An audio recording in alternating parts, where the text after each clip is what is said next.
Welcome, friend, to another journey together. Tonight, you're about to uncover ancient wisdom that has guided seekers toward inner peace for thousands of years. If you'd like, feel free to share what time it is and where you're listening from. I'll be reading a selection of profound Zen stories, tales that reveal the timeless secrets of mental freedom and emotional release. These aren't ordinary bedtime stories. Each one carries a powerful teaching, carefully passed down by enlightened masters who understood something essential: that true peace doesn't come from changing our circumstances, but from changing how we relate to them. The Buddha once said, "The mind is everything. What you think, you become." As we move through these stories together, you'll begin to see how this simple truth can reshape your relationship with stress, anger, and the endless craving for more. As you listen, something subtle may begin to shift. The tightness of worry may start to soften. The restless chatter of thought may quiet. Slowly, you may feel yourself settling into a deeper sense of understanding and rest. These teachings have been whispered through temple halls, echoed in moments of silence, and carried gently across generations. Each story holds a key. Some open doors where anger loses its grip. Others lead to spaces where the craving to possess dissolves, and some unlock the deep stillness of presence itself. So now, settle in. Let your body sink into the support beneath you. Take one conscious breath, and as you exhale, know that these teachings have been waiting patiently for you. This is the story of the monk and the frozen waterfall. In the depths of winter, when snow blanketed the mountain peaks and the air cut sharp as crystal, Master Dogen found himself traveling through a remote mountain pass. The path wound through ancient pines heavy with snow, their branches creating a cathedral of white silence. As he rounded a bend in the trail, he came upon an extraordinary sight: a monk sitting in perfect stillness before a magnificent frozen waterfall.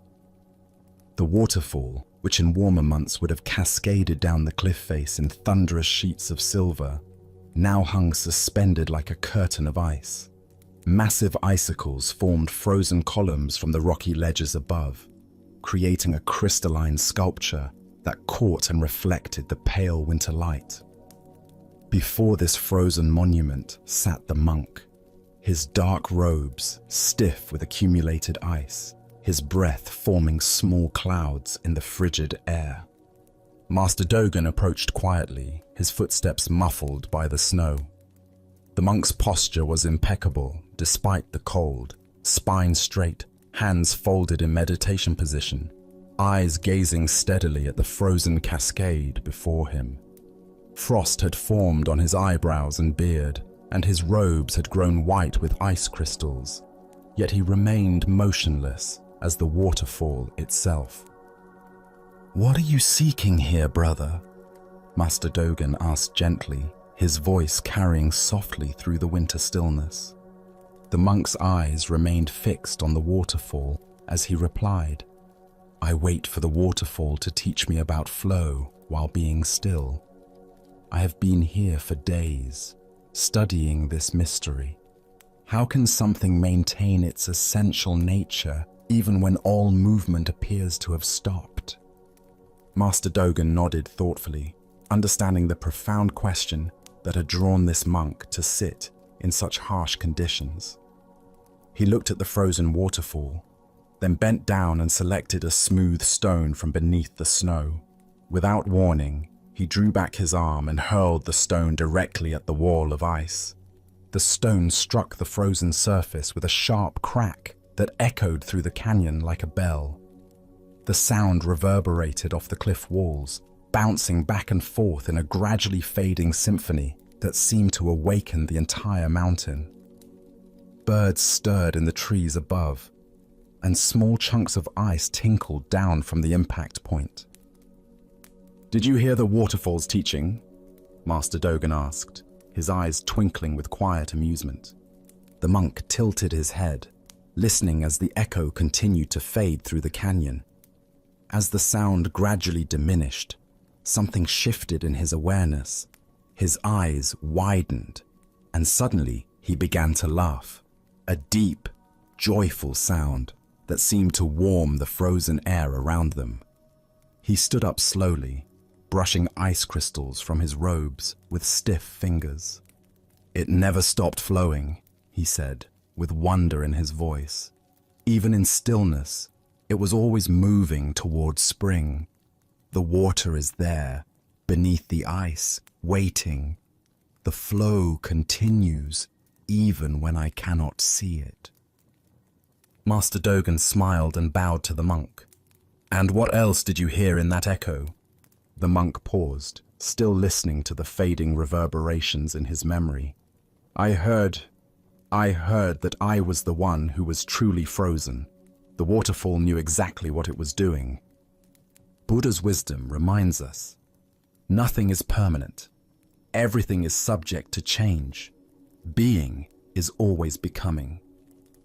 What emerges from this story is a profound teaching about the nature of patience and the hidden dynamism within apparent stillness. Why do we become impatient when life seems frozen, when progress appears halted, when our circumstances feel stuck? Zen Buddhism points to our fundamental misunderstanding of time and change. We perceive in linear fragments, this moment, then the next, missing the deeper currents that flow beneath surface appearances. The monk's vigil represents our common human experience of waiting. We sit before the frozen waterfalls in our lives, the career that isn't advancing, the relationship that feels stagnant, the spiritual practice that seems to yield no progress, the healing that takes longer than expected. We mistake temporary stillness for permanent stagnation, external pause for internal death. Consider how often throughout your day you encounter your own frozen waterfalls. The traffic jam that feels endless, the slow response to an important email, the gradual recovery from illness or disappointment.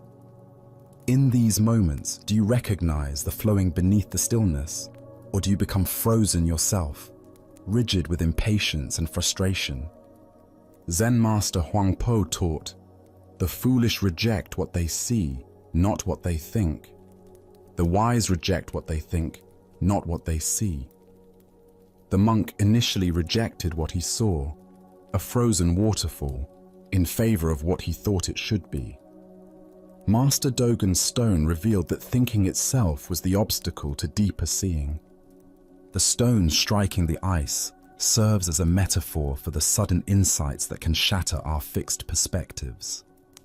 Sometimes wisdom comes not through gradual understanding, but through jarring moments that crack open our assumptions. The echo that followed represents how true insight reverberates through our entire being, changing not just our thoughts, but our fundamental way of perceiving. In Zen practice, we cultivate what might be called dynamic stillness, the recognition that even in the deepest meditation, when the body is motionless and the mind is quiet, tremendous activity is occurring. Cells are regenerating, the heart is beating, breath is flowing, consciousness is processing. The stillness is not empty, but full of potential, like the frozen waterfall carrying within it the promise of spring's return. The waterfall's teaching extends beyond patience to trust. Water naturally flows downward, seeking its level, finding its way around obstacles. When winter comes, water doesn't fight the cold. It adapts, taking the form that conditions require while maintaining its essential nature. When spring returns, it will resume its visible flow without having lost anything essential during the frozen months. Tonight, as you consider the frozen waterfalls in your own life, can you sense the flow that continues beneath apparent stillness? Can you trust that the essential movement toward growth, healing, and awakening continues even when you cannot see evidence of progress? As the Buddha taught, drop by drop is the water pot filled. Likewise, the wise one, gathering it little by little, fills oneself with good. The waterfall teaches us that transformation happens both suddenly and gradually.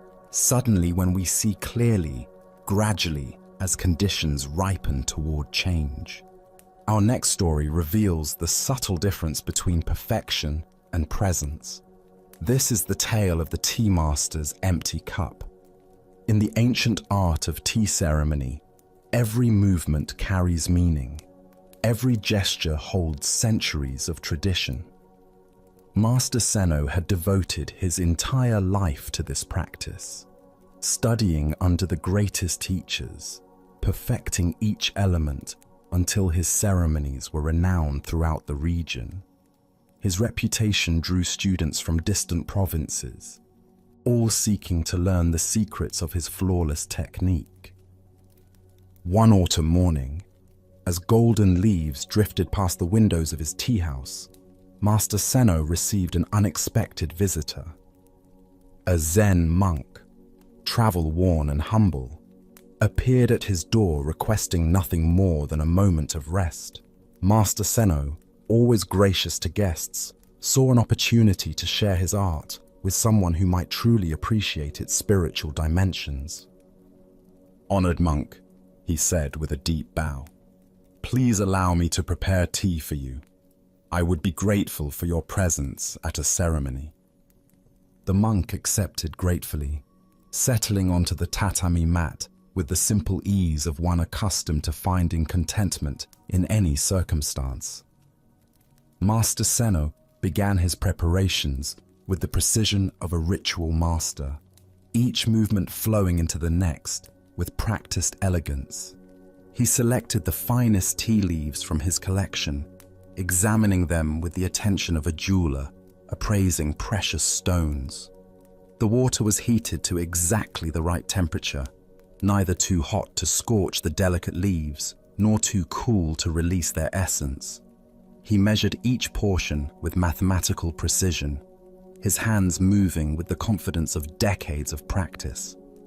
As he whisked the tea, Master Seno's movements became a meditation in motion. The bamboo whisk cut through the green liquid in perfect arcs, creating foam of exactly the right consistency. His breathing synchronized with the rhythm of his hands, his entire being focused on creating the perfect cup of tea. The monk watched silently, his eyes following each gesture with quiet attention. Master Seno felt a deep satisfaction knowing that his movements were being witnessed by someone who could appreciate their precision. Every detail was perfect. The angle of the spoon, the timing of each pour, the graceful arc of his wrist as he positioned the cup. When the tea was ready, Master Seno presented it with ceremonial flourish. The cup itself was a masterpiece of pottery, its glaze catching the morning light in subtle patterns. Steam rose from the green liquid within, carrying the sweet, earthy fragrance that spoke of spring rains and mountain mists. The monk accepted the cup with both hands, following proper etiquette. He lifted it slowly, inhaling the delicate aroma with evident appreciation. Master Seno watched expectantly, anticipating the moment when his guest would taste the culmination of his artistry. But instead of drinking, the monk examined the beautiful ceramic vessel, turning it slowly to admire its craftsmanship. He brought the cup close to his face, breathing in the fragrant steam with closed eyes. Then, gently, He set the cup down on the mat between them, the tea untouched. Master Seno felt a flutter of confusion. "Is my tea not to your liking, Reverend Monk?" he asked, genuine concern in his voice. "Have I failed in some aspect of the preparation?" The monk looked up with kindness in his eyes. "Your tea is perfect, Master Seno. The preparation was flawless, the movements beautiful, the attention to detail extraordinary." He paused, his gaze gentle but penetrating. "But I was watching you drink it the entire time. There was nothing left for me." Master Seno stared at the monk, then at the full cup sitting between them. Slowly, the meaning of the words settled into his awareness like sediment settling in still water. His perfect ceremony, his flawless technique, his complete absorption in the performance. He had indeed consumed the tea through his own enjoyment of the process, leaving only the physical liquid for his guest. Understanding dawned, and Master Seno began to laugh. It started as a small chuckle, then grew into deep, appreciative laughter that seemed to fill the tea house with warmth. He had spent years perfecting the art of tea ceremony, but in his attachment to perfection, he had forgotten the ceremony's true purpose, the offering of presence, the sharing of a moment, the gift of simple being together. As the Buddha observed, attachment is the root of suffering. The heart of this lesson lies in understanding how our pursuit of perfection can become its own form of spiritual materialism, creating separation rather than connection. Why do we so often consume our own offerings through the very act of giving them? Zen Buddhism points to what might be called ego infiltration, the way our sense of self can colonize even our most generous impulses.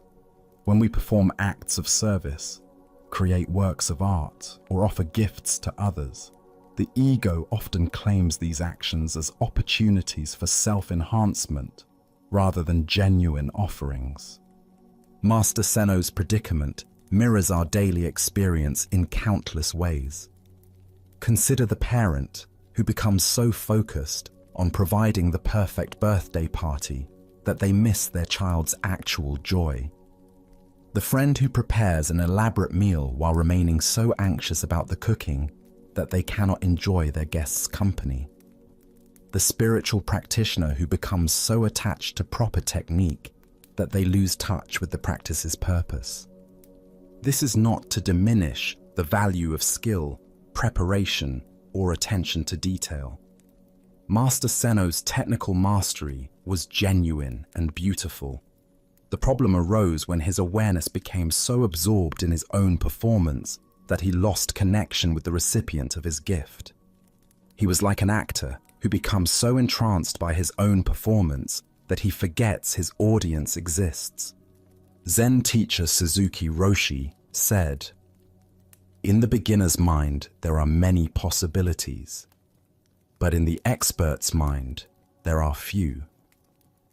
The expert's mind that Suzuki warns against is not technical competence, but the kind of self-conscious mastery that obscures simple presence. When we become overly identified with our roles, whether as tea master, parent, teacher, or friend, we risk losing touch with the fresh, spontaneous awareness that makes genuine connection possible. The empty cup represents the space that remains when we offer something without consuming it ourselves through self-congratulation, anxiety about reception, or attachment to outcome. True generosity leaves the gift completely available to its recipient, unclaimed by the giver's ego. In Zen practice, we cultivate what might be called transparent action, doing what needs to be done without the doer becoming thick or self-conscious. This requires a fundamental shift from performing for approval to acting from love, from demonstrating competence to sharing presence. The monk's response demonstrates profound compassion. Rather than simply accepting the tea and drinking it politely, he offered Master Seno a gift more valuable than any tea, the mirror of awareness that revealed where attachment had crept into practice. This is the nature of true friendship, seeing clearly enough to reflect our blind spots with kindness. Tonight, as you consider the gifts you offer, your attention, your care, your skills, your presence, can you sense whether you're consuming them in the very act of giving? Can you offer something so completely that it becomes entirely available to its recipient, unclaimed by your own need for appreciation or recognition? As the Buddha taught, thousands of candles can be lighted from a single candle, and the life of the candle will not be shortened. Happiness never decreases by being shared. When we learn to give without consuming our own gifts, we discover that generosity multiplies rather than depletes us, leaving both giver and receiver nourished by the same offering.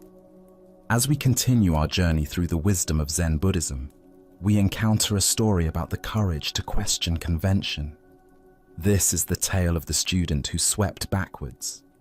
In the mountain monastery of Engakuji, young Myoan had recently arrived to begin his training in the way of Zen. Like all new students, he was assigned simple tasks designed to cultivate mindfulness and humility. The monastery followed ancient routines, each activity performed with precision and attention, each tradition passed down through generations of practitioners. Every morning before dawn, while the mountain mist still clung to the pine trees, and the first birds had not yet begun their songs, Myoan would rise with the other students to begin the daily cleaning of the monastery grounds. The courtyard was his responsibility, a large open space paved with smooth stones that led from the main gates to the Buddha hall at the center of the complex. The other students had taught him the proper way to sweep. Begin at the Buddha hall and work outward toward the gates, pushing leaves, dust, and debris away from the sacred spaces toward the periphery. This was the way it had always been done, they explained. The center must be kept pure, the sacred space protected from contamination. But Myoan, observing this practice each morning, felt something stir within him. Not rebellion, but genuine curiosity. As he swept, gathering autumn leaves and the dust of daily life, he began to wonder about the nature of this direction. Where exactly was he sweeping the dirt to? And what made one direction sacred and another profane? Day after day, he continued sweeping in the prescribed manner, but his questions grew stronger. If Buddha nature truly pervaded all things, as the teachings proclaimed, how could there be any direction that was away from the sacred? Was not the gate as holy as the altar? Were not the leaves as perfect as the polished floors? One morning, as the sun painted the mountain peaks with rose-colored light, Myoan made a decision that would change everything. Instead of beginning at the Buddha hall and sweeping outward, he started at the gates and swept inward, gathering leaves and dust toward the center of the monastery, toward the Buddha hall itself. The head monk, making his morning rounds to check on the students' work, stopped short when he saw what Myoan was doing. His face darkened with disapproval, and his voice cut through the morning air like a blade. "Student, what are you doing? You're bringing dirt toward the sacred space. The Buddha hall is where we keep our most precious statues, where we conduct our ceremonies. Sweep the debris away from the temple, not toward it." Myoan paused in his sweeping, leaning on the broom handle. He looked at the head monk with clear, untroubled eyes. "But Master," he replied quietly, "if Buddha nature is everywhere, as the teachings tell us, how can there be a direction that is away from the sacred? Is not the dust as much a manifestation of Buddha nature as the golden statue? Are not the fallen leaves as perfect as the polished altar? The head monk's face flushed with anger. This was clearly insubordination, a dangerous questioning of established order. He raised his staff, the symbol of his authority, preparing to strike this impudent student who dared to challenge centuries of tradition. But as his arm reached the height of its swing, something extraordinary happened. The staff hung suspended in the air as the head monk's gaze fell upon the courtyard. Half of it had been swept in the conventional way by the other students, clean, proper, following tradition. The other half had been swept by Myoan toward the center, equally clean, equally orderly, but gathered in the opposite direction. Both halves were perfectly clean. Both reflected the same careful attention, the same devotion to the task. The only difference was the direction of the sweeping, and yet the result was identical. A courtyard free of debris, beautiful in its simplicity. The head monk's arm slowly lowered. He stood in silence, staring at the two halves of the courtyard, seeing in that moment the arbitrary nature of his own assumptions. The cleanliness was not in the direction of the sweeping, but in the quality of attention brought to the task. The sacredness was not in maintaining boundaries, but in recognizing the inherent perfection that exists everywhere. Without a word, he handed his staff to Myoan and asked to borrow the broom. The student and the teacher worked together in silence, completing the courtyard's cleaning, each following their own understanding of where the sacred resided. Ancient Buddhist wisdom tells us the Dharma is like the ocean. It has room for all rivers.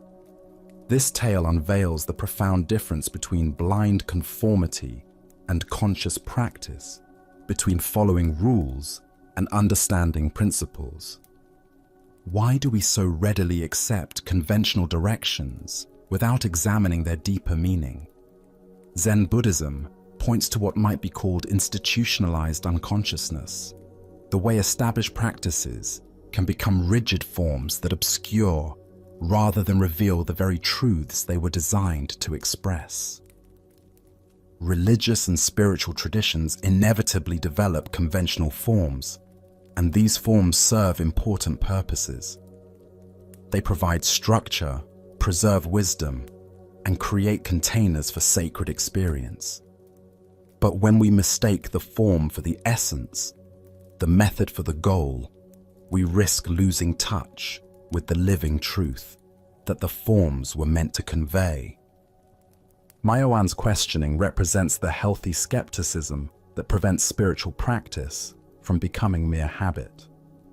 His question, how can there be a direction that is away from the sacred, cuts to the heart of non-dual awareness, the recognition that reality is not divided into sacred and profane realms, but is whole, seamless, and inherently perfect. Consider how often in your own life you follow directions without questioning their underlying assumptions. Perhaps you've been taught that certain emotions are negative and should be swept away, while others are positive and should be cultivated. But what if all emotions are equally sacred expressions of your humanity? What if the attempt to sweep away difficult feelings is itself a form of spiritual materialism? Or perhaps you've learned that certain thoughts are spiritual while others are mundane, that meditation cushions are more sacred than office chairs, that silence is holier than conversation. Myoan's insight suggests that this kind of categorical thinking creates artificial divisions in what is actually a seamless whole. Zen Master Linji taught, "If you meet the Buddha on the road, kill him." This shocking statement points to the same truth Myoan discovered. The moment we create fixed ideas about what is sacred and what is not, we limit our capacity to see the sacred everywhere. The real Buddha is not the statue in the hall, but the awakened awareness that recognizes its own nature in all things. The head monk's transformation in the story demonstrates the mark of a true teacher, the willingness to learn from students, to have assumptions challenged, and to recognize wisdom wherever it appears. His decision to hand over his staff and ask for the broom shows the kind of humility that keeps spiritual authority from becoming rigid dogma. This doesn't mean that all conventions are meaningless or that tradition has no value.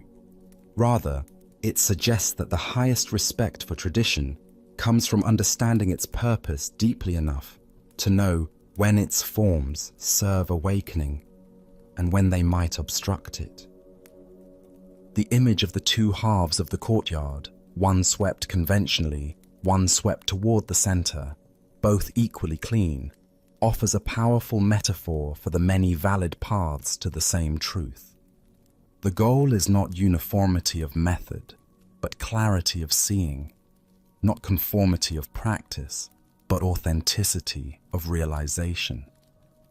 Tonight, as you consider your own spiritual practices and life routines, can you sense the difference between following forms consciously and following them blindly? Are there conventions in your life that you've never questioned, directions you've never examined? What would it mean to sweep toward the center of your own sacred space? The Buddha taught, "Do not believe in anything simply because you have heard it. Do not believe in traditions because they have been handed down for many generations. But after observation and analysis, when you find that anything agrees with reason and is conducive to the good and benefit of one and all, then accept it and live up to it." In questioning the direction of his sweeping, Myoan embodied this teaching, discovering that the sacred is not diminished by honest inquiry, but revealed by it. Let us now explore a story about the weight of our attachments. This is the teaching of the merchant's heavy coin. In the bustling merchant quarter of old Edo, where the streets hummed with commerce and the air carried the scent of spices from distant lands, lived a successful trader named Tanaka. His warehouses overflowed with silk, tea, and precious metals. His ships sailed to ports across the known world, bringing back treasures that filled his coffers with gold. By all external measures, he had achieved the prosperity that so many dreamed of. Yet prosperity had brought an unexpected burden. Tanaka's mind had become like a marketplace that never closed, filled with the constant chatter of buying and selling, profit and loss, opportunity and risk. Even in the quiet hours before dawn, his thoughts raced through inventories and calculations, sailing schedules and market fluctuations. He had heard of Master Bankei, whose teachings drew people from all walks of life, farmers and nobles, artisans and scholars. Some said the master could bring peace to even the most troubled mind. Desperate for relief from his mental torment, Tanaka closed his shop early one afternoon and made his way to the humble temple where Bankei taught. The temple was a study in simplicity compared to the ornate merchant quarters. Bare wooden floors, paper screens that filtered golden afternoon light, and the subtle fragrance of incense created an atmosphere that felt like stepping into a different world. Tanaka found Master Bankei sitting quietly in the main hall, his presence radiating the kind of calm that the merchant had forgotten existed. "Master," Tanaka said, bowing deeply, "I have come seeking your guidance. I am a successful merchant, blessed with prosperity, but I find that meditation is impossible for me. My mind is always occupied with business concerns. No matter how I try to quiet my thoughts, they return immediately to matters of trade and profit. How can someone like me ever find peace?" Master Bankei regarded the troubled merchant with compassionate eyes. "Show me this busy mind," he said simply. Tanaka looked confused. "Well, right now, I'm thinking about a shipment of silk that should arrive tomorrow from the southern provinces. The weather might delay it, which would affect the price. And I'm concerned about the cost of rice this season. It's affecting my workers' wages. Then there's the question of whether my assistant in the warehouse can be trusted with the accounting. Just yesterday, I noticed discrepancies in the inventory that... Stop, Master Bankei said gently, raising his hand. The merchant's stream of words ceased abruptly.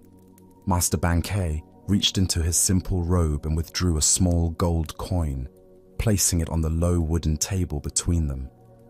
The coin caught the afternoon light, gleaming against the dark wood. "Is this coin heavy?" the master asked. Tanaka reached out and picked up the coin, weighing it in his palm. It was well made, with crisp edges and the feel of pure gold, but physically it was quite small. "No, master, it's quite light, perhaps the weight of a few flower petals." Master Bankei nodded slowly. "Then why does it weigh so much in your mind?" The question hung in the air like incense smoke. Tanaka stared at the small coin resting in his palm, feeling its modest physical weight. But even as he held it, his mind began its familiar dance. This coin could buy a bolt of silk, or feed a family for a week, or be invested in a trading venture that might double its value. The physical coin was light, but the web of associations, possibilities, and concerns that surrounded it in his mind was enormously heavy. Gradually, Tanaka felt his shoulders relax as understanding dawned. The weight was not in the gold, but in his grasping. The coin itself was innocent, just metal shaped by human hands. The burden came from all the stories he told himself about what it meant, what it could become, what he might lose if he didn't handle it properly. He sat in silence, the light coin resting in his palm, feeling for the first time in years the difference between the thing itself and his mental elaborations about it. The revelation was so simple and so profound that he began to laugh softly, not at the absurdity of his situation, but at the elegance of the teaching. The Buddha taught, "You are what you think. All that you are arises with your thoughts. With your thoughts, you make your world." The deeper teaching here shows us how our relationship to objects and circumstances creates our experience of heaviness or lightness, burden or freedom. Why do we allow light things to become heavy in our minds? Zen Buddhism explains that the weight comes not from objects themselves, but from what we add to them through our mental processes. The merchant's gold coin demonstrates this perfectly. Physically insignificant, mentally enormous. Consider your own relationship to the coins in your life. Perhaps it's your bank account balance, which is just numbers on a screen, but carries the weight of security, status, and survival fears. Or your job title, which is just words on a business card, but bears the burden of identity, self-worth, and social acceptance. Or your physical appearance, which is just the arrangement of cells and chemistry, but carries the weight of approval, attraction, and belonging needs. Each of these things has a simple direct reality: numbers, words, biological processes. The heaviness comes from the elaborate mental structures we build around them, the stories of what they mean, the fears of what might happen if we lose them, the endless comparisons with others, the fantasies of what having more might bring. Zen master Yunmen said, "Medicine and sickness heal each other. The whole earth is medicine." The medicine for the merchant's heavy mind was not to get rid of his gold coins, but to see them clearly without the added weight of mental fabrication. This teaching points to a fundamental principle in Zen practice. The problem is not in our circumstances, but in our relationship to our circumstances. The merchant didn't need to renounce his wealth or abandon his business. He needed to discover the difference between necessary practical thinking and compulsive mental elaboration. Look deeply at your own experience. How much of your mental suffering comes from the actual weight of your responsibilities, and how much comes from the stories you tell yourself about those responsibilities? When you worry about tomorrow's meeting, is the weight in the meeting itself or in your projections about what might go wrong? When you feel burdened by your relationships, is the weight in the people themselves or in your expectations and interpretations? The Buddha said, "Pain is inevitable, suffering is optional." The merchant situation illustrates this perfectly. Running a business involves genuine challenges and requires real attention. This is the inevitable pain of engagement with the world. But the constant mental churning, the endless worry loops, the weight of compulsive thinking, this is the optional suffering that comes from not seeing clearly. In Zen practice, we learn to work with what might be called functional thinking versus proliferating thinking. Functional thinking is direct, purposeful, and practical. The shipment arrives tomorrow. I need to prepare the warehouse. Proliferating thinking is elaborate, repetitive, and often anxious. What if the shipment is delayed? What if the quality is poor? What if this affects my reputation? What if... The gold coin teaching offers a practical method for recognizing when thinking has become proliferative. When you notice mental heaviness, you can ask, what is the actual weight of the situation? Often you'll discover that the real circumstances are quite manageable, but your relationship to them has become complex and burdensome. Tonight, as you notice your mind gravitating toward the heavy coins in your life, the concerns, responsibilities, and challenges that seem to weigh so much, can you distinguish between their actual weight and the weight you add through mental elaboration? Can you hold them lightly, like the merchant learning to feel the true weight of gold? As the Buddha taught, holding on to anger is like picking up a hot coal with the intent of throwing it at someone else. You are the one who gets burned. The same principle applies to all our mental coins. The weight is not in the gold, but in the grasping. When we learn to hold our circumstances lightly, we discover that even the heaviest responsibilities can be carried with grace. Now, let us turn to a story about the essence beyond form. This is the tale of the master who forgot how to bow. Master Sengai had devoted 70 years of his life to the practice of Zen. He had trained under illustrious teachers, mastered the ancient texts, and guided countless students toward awakening. His reputation for wisdom and compassion had spread throughout the land, drawing visitors from distant provinces who sought his guidance.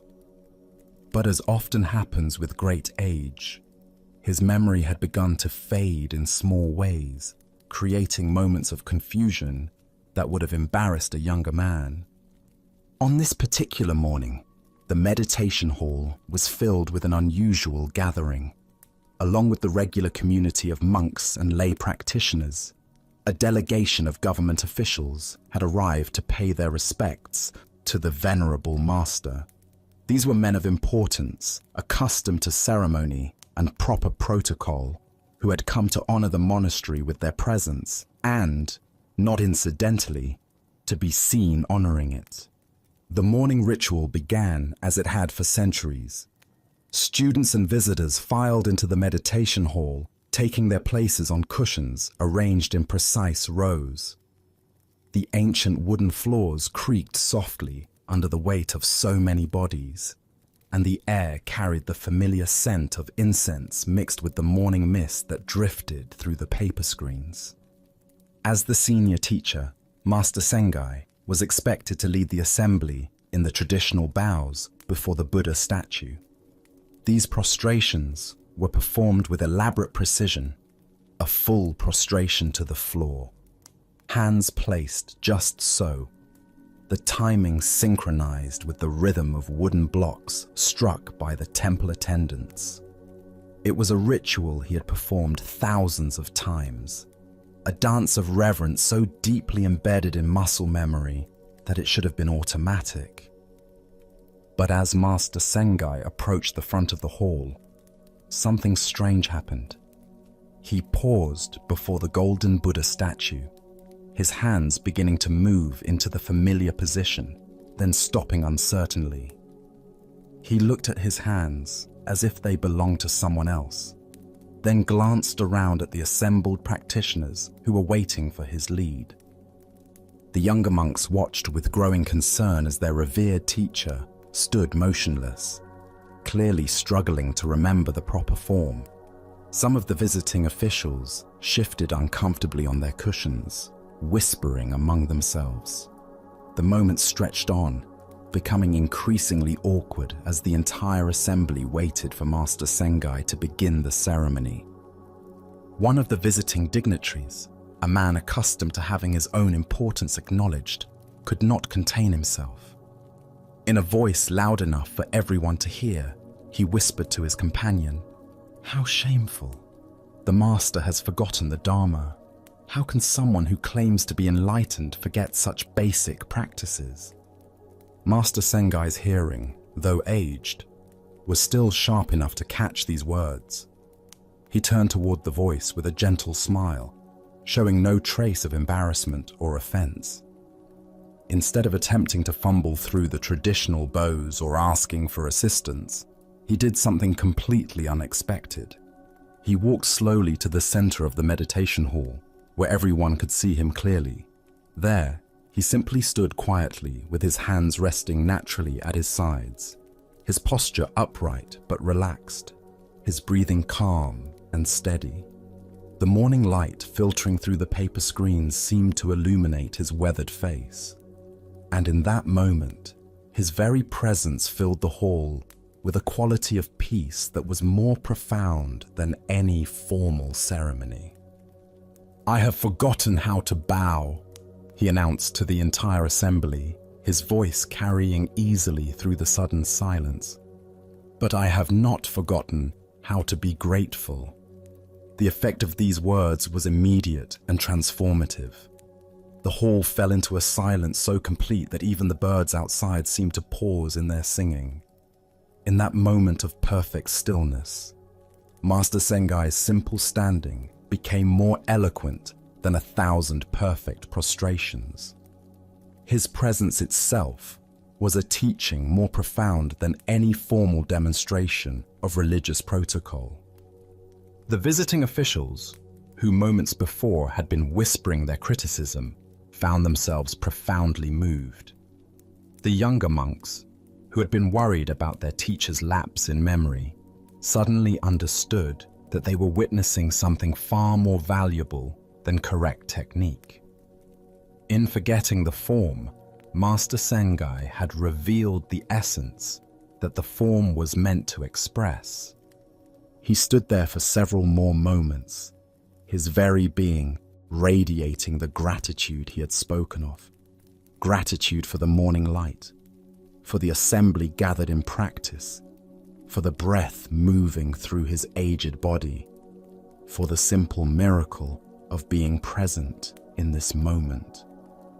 His stillness was not empty, but full, not a failure to act, but a perfect expression of what lies beyond all actions. Buddha spoke of this when he said, "Better than 1,000 hollow words is one word that brings peace." This story points us toward understanding the relationship between spiritual form and spiritual essence, between religious protocol and authentic realization. Why do we sometimes become so attached to spiritual forms that we lose touch with their purpose?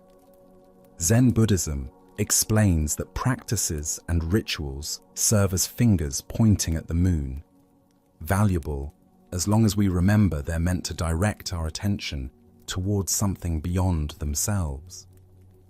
The danger comes when we mistake the finger for the moon, the method for the goal. Master Sengai's failure to bow correctly became a teaching about the difference between performing gratitude and being grateful. Consider how often in your own life you might go through the motions of spiritual practice, meditation, prayer, study, while losing touch with the spirit that gives these practices meaning. Have you ever found yourself more concerned with doing meditation correctly than with the awareness that meditation is meant to cultivate? The criticism from the visiting official represents the voice of spiritual materialism, the tendency to judge spiritual worth by external markers rather than internal realization. This voice exists not just in others, but within ourselves, constantly measuring our practice against idealized standards, worried more about appearing spiritual than being authentic. Look deeply at your own experience. How often do you find yourself performing spirituality rather than embodying it? Perhaps you've sat in meditation worried more about maintaining perfect posture than cultivating present moment awareness, or attended religious services more concerned with being seen as devout than with opening your heart, or engaged in acts of service while secretly hoping for recognition rather than simply responding to what's needed. Master Sengai's response demonstrates what Zen calls great faith, not belief in doctrines, but trust in the essential nature that exists prior to all forms. When he forgot how to bow, he didn't panic or try to fake his way through the motions. Instead, he trusted that his authentic presence was itself a complete expression of reverence. Zen teacher Bankei Yotaku said, "The unborn Buddha mind is marvelously illuminating." What Master Sengai revealed in his simple standing was this unborn mind, the awareness that doesn't depend on memory, technique, or performance, but shines through authentic presence. This teaching extends far beyond formal spiritual practice to every aspect of daily life. How often do we get caught in the protocols of social interaction while losing touch with genuine connection? We remember the right words to say in professional meetings, but forget how to truly listen. We follow the expected behaviors in relationships, but lose touch with authentic care. We perform the roles that society expects while becoming strangers to ourselves. The transformation that occurred in the meditation hall demonstrates the power of what might be called transparent authenticity. When someone drops all pretense and simply shows up as they are, it creates space for others to do the same. Master Sengai's admission that he had forgotten how to bow gave everyone permission to acknowledge their own moments of confusion, their own struggles with spiritual perfectionism. His declaration that he had not forgotten how to be grateful points to the essence that underlies all spiritual practice. Gratitude is not a technique to be learned, but a recognition of what's already present. It doesn't require memory, because it arises spontaneously when we truly see our circumstances. It doesn't need perfect expression, because it is itself the perfection we seek. The image of Master Sengai standing simply in the morning light, his presence filling the hall with peace, offers a powerful teaching about what Zen calls just sitting. In Shikantaza, the practice of just sitting, we discover that meditation is not something we do, but something we are. Enlightenment is not a state we achieve, but our natural condition when we stop trying to be something other than what we are. This doesn't mean that forms and practices are meaningless. The traditional bows, the meditation postures, the chanted prayers, all of these can be valuable supports for spiritual development, but they serve their highest purpose when they help us discover the essence that doesn't depend on form, the gratitude that doesn't require technique, the peace that exists prior to all practices. Tonight, As you consider your own spiritual journey, can you sense the difference between performing practice and being present? Are there forms in your life that have become rigid, techniques that have become obstacles to the very awareness they were meant to cultivate? What would it mean to forget how to bow, but remember how to be grateful? As the Buddha taught, believe nothing, no matter where you read it or who said it, no matter if I have said it, unless it agrees with your own reason and your own common sense. Master Sengai's teaching emerges not from perfect memory or flawless technique, but from the common sense of an awakened heart that recognizes gratitude as the most natural response to existence itself. In forgetting the form, he remembered the essence. In releasing the protocol, he revealed the presence that all protocols are meant to serve. His simple standing became a gesture more profound than any prostration, because it arose not from habit or expectation, but from the spontaneous expression of what he truly was, a human being awake to the miracle of being alive.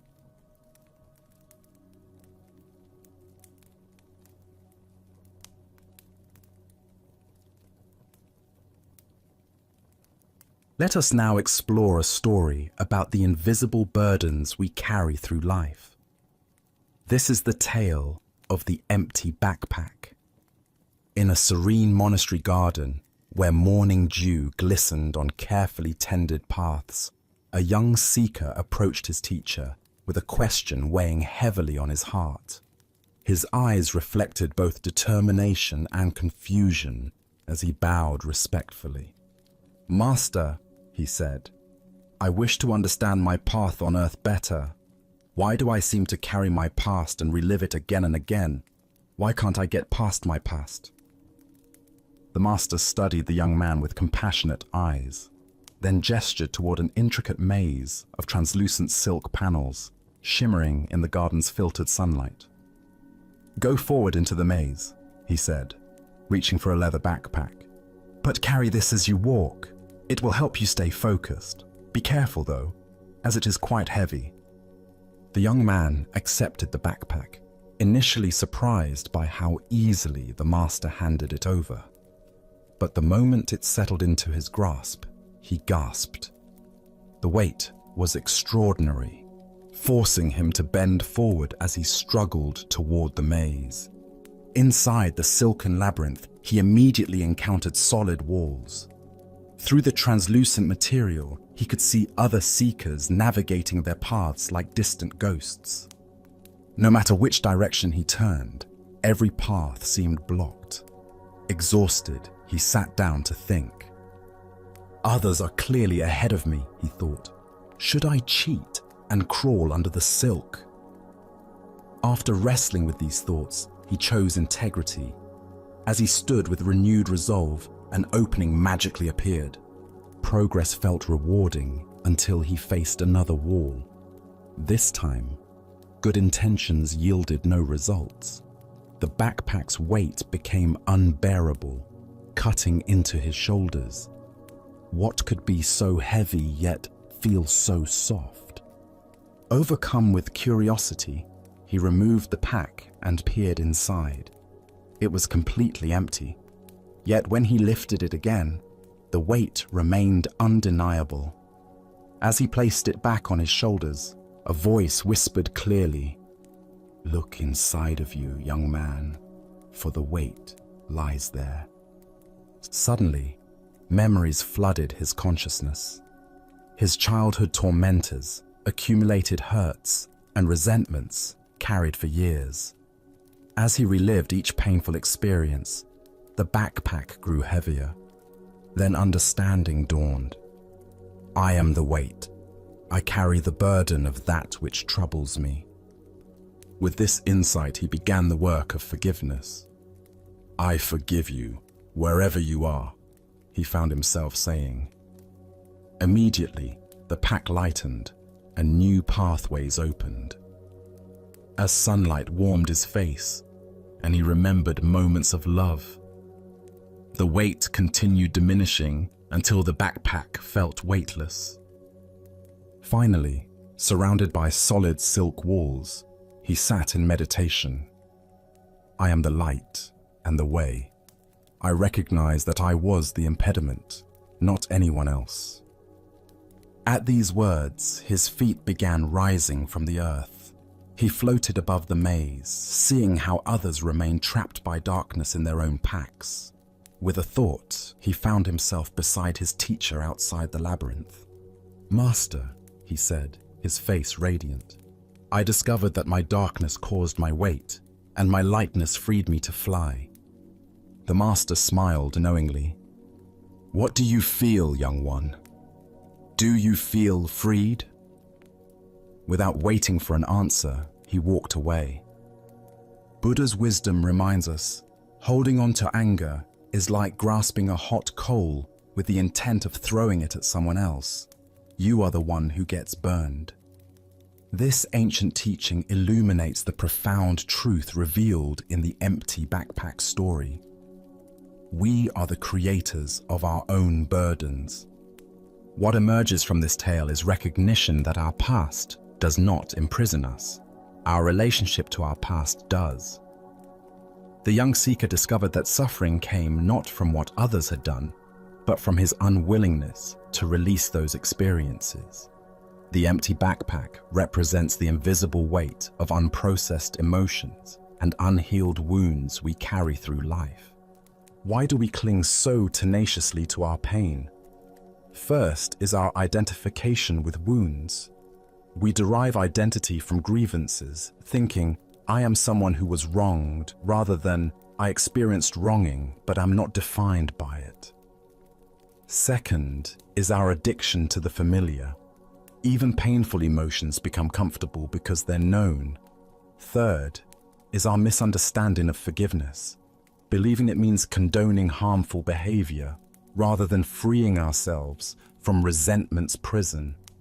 Consider how this plays out daily. The colleague who received credit for your idea still triggers anger. The parent who criticized you decades ago still influences your self-talk. Each is an invisible item in your backpack, weighing you down. Zen teacher Jack Cornfield taught, "Forgiveness is giving up all hope of having had a different past." We cannot change what happened, but we can change our relationship to what happened. The energy spent maintaining grievances could be redirected toward creating the life we actually want. The floating represents lightness available when we release psychological burdens. This isn't about bypassing pain, but processing experiences fully and choosing freedom over familiarity, growth over grievance. Tonight, as you prepare for rest, what invisible weight might you be carrying? Perhaps it's time to examine what you've been holding on to and ask, does this serve my highest good, or is it time to set it down? As the Buddha taught, you yourself, as much as anybody in the entire universe, deserve your love and affection. The path to freedom begins with radical self-forgiveness and willingness to travel light through life's inevitable challenges. Our next story reveals the difference between technical mastery and true mastery of oneself. This is the lesson of the archer and the bridge. A young man had devoted years to perfecting his skill with the bow and arrow. Day after day, he practiced in all weather conditions, his dedication absolute, his focus unwavering. His technique became flawless, his aim so precise that he rarely missed his target, even at great distances.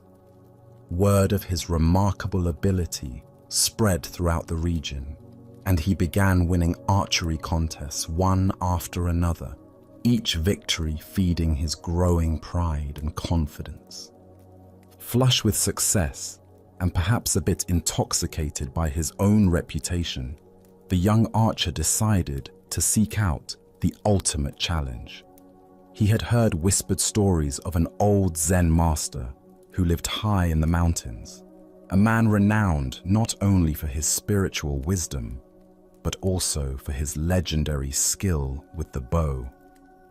I will challenge this old master, the young man thought, and when I defeat him, everyone will know that I am the greatest archer in all the land. He found the master's simple dwelling and issued his challenge with the confidence of youth. "Old man," he said, perhaps more boldly than was respectful, "I have heard of your reputation with the bow. I challenge you to demonstrate whether your skill can match mine." The master, ancient eyes twinkling with quiet amusement, simply nodded his acceptance. The young archer immediately set up his demonstration. He selected a target at a considerable distance, drew his bow with practiced precision, and let loose his arrow.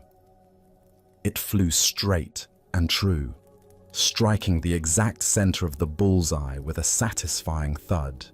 Without pausing, he notched a second arrow, drew, aimed, and fired again. This arrow split the first arrow down its center, a feat of such technical brilliance that few archers in the world could have accomplished it. The young man turned to the master with obvious satisfaction, his chest puffed with pride. "There," he said, gesturing toward his perfect demonstration. "Let's see if you can match that display of skill." The old master looked at the target, then at the young man, and smiled gently. But instead of drawing his own bow, he simply motioned for the archer to follow him. "Come," he said quietly, "let us find a more suitable place for this demonstration." Curious about what the old man had in mind, and confident that no location could diminish his superior abilities, the young archer followed the master up a winding mountain path. They climbed higher and higher, the air growing thinner, the path more treacherous, until finally they reached a place where the mountain was split by a deep chasm. Spanning this terrifying gap was a single fallen log, weathered and narrow, that served as a bridge between the two sides. Far below, so far that the bottom disappeared into shadow, the chasm yawned like a hungry mouth. The slightest misstep would mean certain death. Without a word, the old master calmly stepped out onto this precarious bridge. His movements were unhurried, graceful, completely at ease despite the mortal danger. When he reached the center of the log, where it sagged slightly and swayed with his weight, he paused and turned to face a distant tree on the far side of the chasm. Drawing his bow with the same casual precision he might use in his own garden, the master took aim and released his arrow. It flew across the void and struck the distant tree with a clean, direct hit. Not necessarily more accurate than the young man's shots, but accomplished under conditions that would challenge even the most seasoned warrior. The master then gracefully stepped back onto solid ground and gestured toward the log bridge. "Now it is your turn," he said simply. The young archer approached the edge of the chasm and looked down into the seemingly bottomless abyss. His mouth went dry, his palms began to sweat, and his legs trembled beneath him. The very thought of stepping onto that narrow, unstable bridge filled him with paralyzing terror. The technical skill that had made him so confident suddenly seemed irrelevant in the face of this primal fear. He tried to force himself forward, but his body refused to obey. His hands shook so violently that he couldn't even grip his bow properly, much less aim with any precision. The steady breathing and focused concentration that had served him so well in controlled conditions completely abandoned him. The master watched this struggle with compassionate understanding. "You have developed great skill with your bow," he observed gently, "but you have little skill with the mind that lets loose the shot." As the Buddha taught, the mind is everything. What you think you become. This ancient wisdom illuminates the difference between mastery of technique and mastery of the mind that employs the technique. Why do we so often mistake technical proficiency for true mastery? Zen Buddhism points to our tendency to focus on external accomplishments while neglecting the inner development that makes those accomplishments meaningful. We perfect our skills in controlled environments, but discover our limitations when facing uncertainty, danger, or genuine challenge. The young archer had indeed achieved remarkable technical skill, but only under ideal conditions. When his environment changed, when fear entered the equation, when the stakes became real, when his sense of safety was threatened, his carefully cultivated abilities disappeared entirely. His mastery was revealed to be shallow, dependent on external circumstances rather than inner stability. Consider your own areas of expertise. How does your competence hold up under pressure? When faced with genuine stakes, unfamiliar circumstances, or emotional challenges, do your skills remain intact, or do they crumble like the young archer's confidence on the bridge? In Zen practice, we cultivate what might be called unshakable presence, the ability to remain centered and effective regardless of external conditions. This doesn't mean eliminating fear or challenge, but developing the inner stability that allows us to function skillfully even when afraid, uncertain, or under pressure. The master's demonstration wasn't about showing superior archery skills. It was about revealing the profound difference between skill that depends on perfect conditions and skill that emerges from inner mastery. His arrow didn't need to be more accurate than the young man's. It simply needed to be released from a place of genuine equanimity. Zen Master Bankei taught, "The unborn Buddha mind can handle any situation." This points to a quality of awareness that remains constant, whether we're shooting at safe targets or standing on precipices. It's the difference between confidence that comes from controlling our environment and confidence that comes from trusting our ability to respond wisely to whatever arises. The Buddha said, "Better than 1,000 hollow words is one word that brings peace." One arrow shot from genuine presence and inner stability has more value than 1,000 arrows shot from ego and carefully controlled conditions. True mastery reveals itself not in perfect circumstances, but in our ability to maintain our center when everything around us is uncertain. Look deeply at your own relationship to challenge and fear. Where in your life do you perform well in safe, controlled environments but struggle when stakes are raised or conditions become unpredictable? This isn't a failure. It's simply information about where your practice needs to deepen.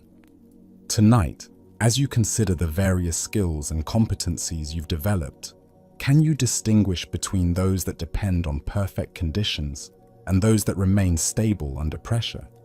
Can you sense the difference between the confidence that comes from avoiding challenge and the confidence that comes from meeting challenge with presence? Buddha's wisdom reminds us, chaos is inherent in all compounded things. Strive on with diligence. Life is the bridge over the chasm, uncertain, sometimes frightening, always requiring us to find our balance, not in the safety of solid ground, but in our ability to remain centered while walking through space. True mastery isn't about perfect aim. It's about maintaining our equilibrium, no matter where we find ourselves standing. Let us continue our journey with a story about the unexpected wisdom found in laughter and the suffering we create through taking ourselves too seriously. This is the tale of the monk who discovered his true teacher. In a remote mountain monastery in ancient China, there lived a young monk who approached his spiritual practice with tremendous intensity. Every morning before dawn, He would rise for meditation, sitting in perfect posture for hours without moving.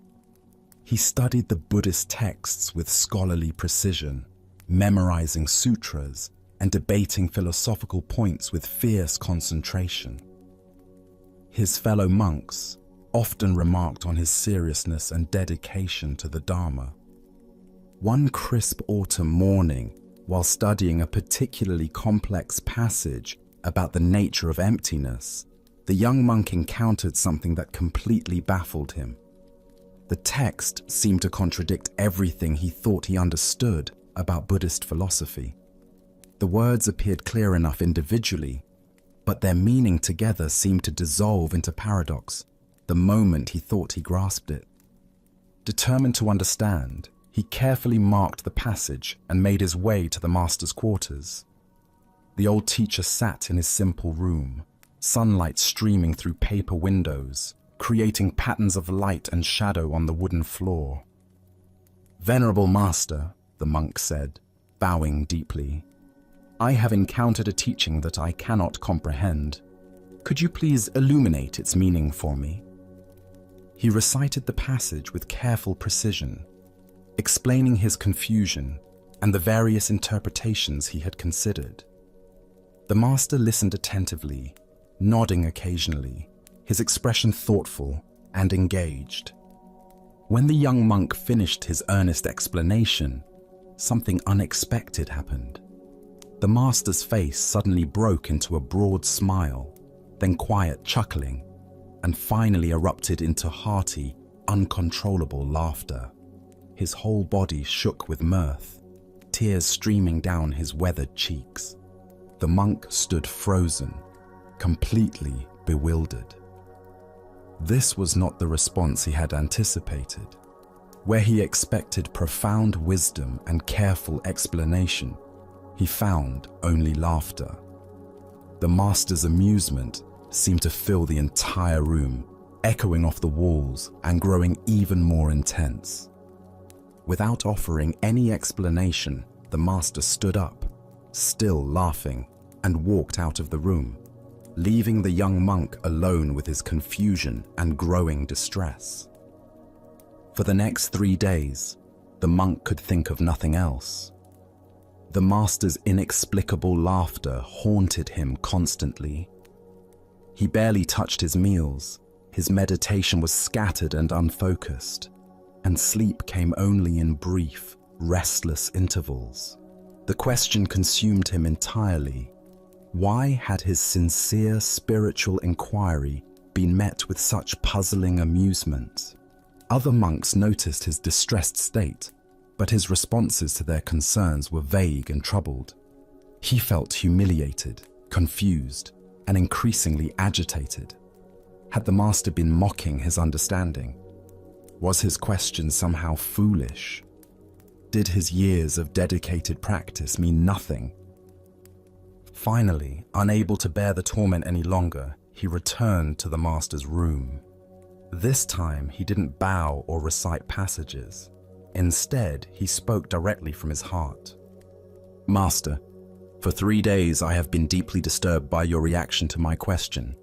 I cannot eat, sleep, or meditate properly. Please tell me, why did you laugh at my sincere seeking? Have I done something wrong?" The master's expression became gentle and compassionate. He gestured for the young monk to sit beside him, then spoke with quiet clarity. "Monk, do you know what your problem is?" the master asked kindly. "Your problem is that you are worse than a clown." The words hit the young monk like a physical blow. His eyes widened in shock and dismay.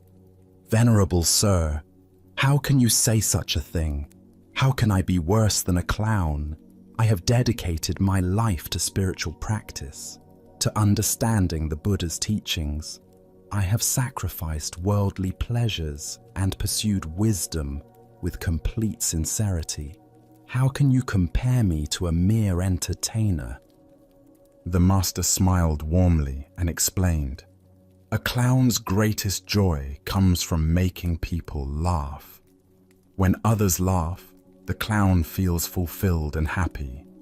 His entire purpose is to bring lightness and joy to the world. But you, when another person laughs, you feel disturbed, upset, and tormented. Tell me, are you not worse than a clown?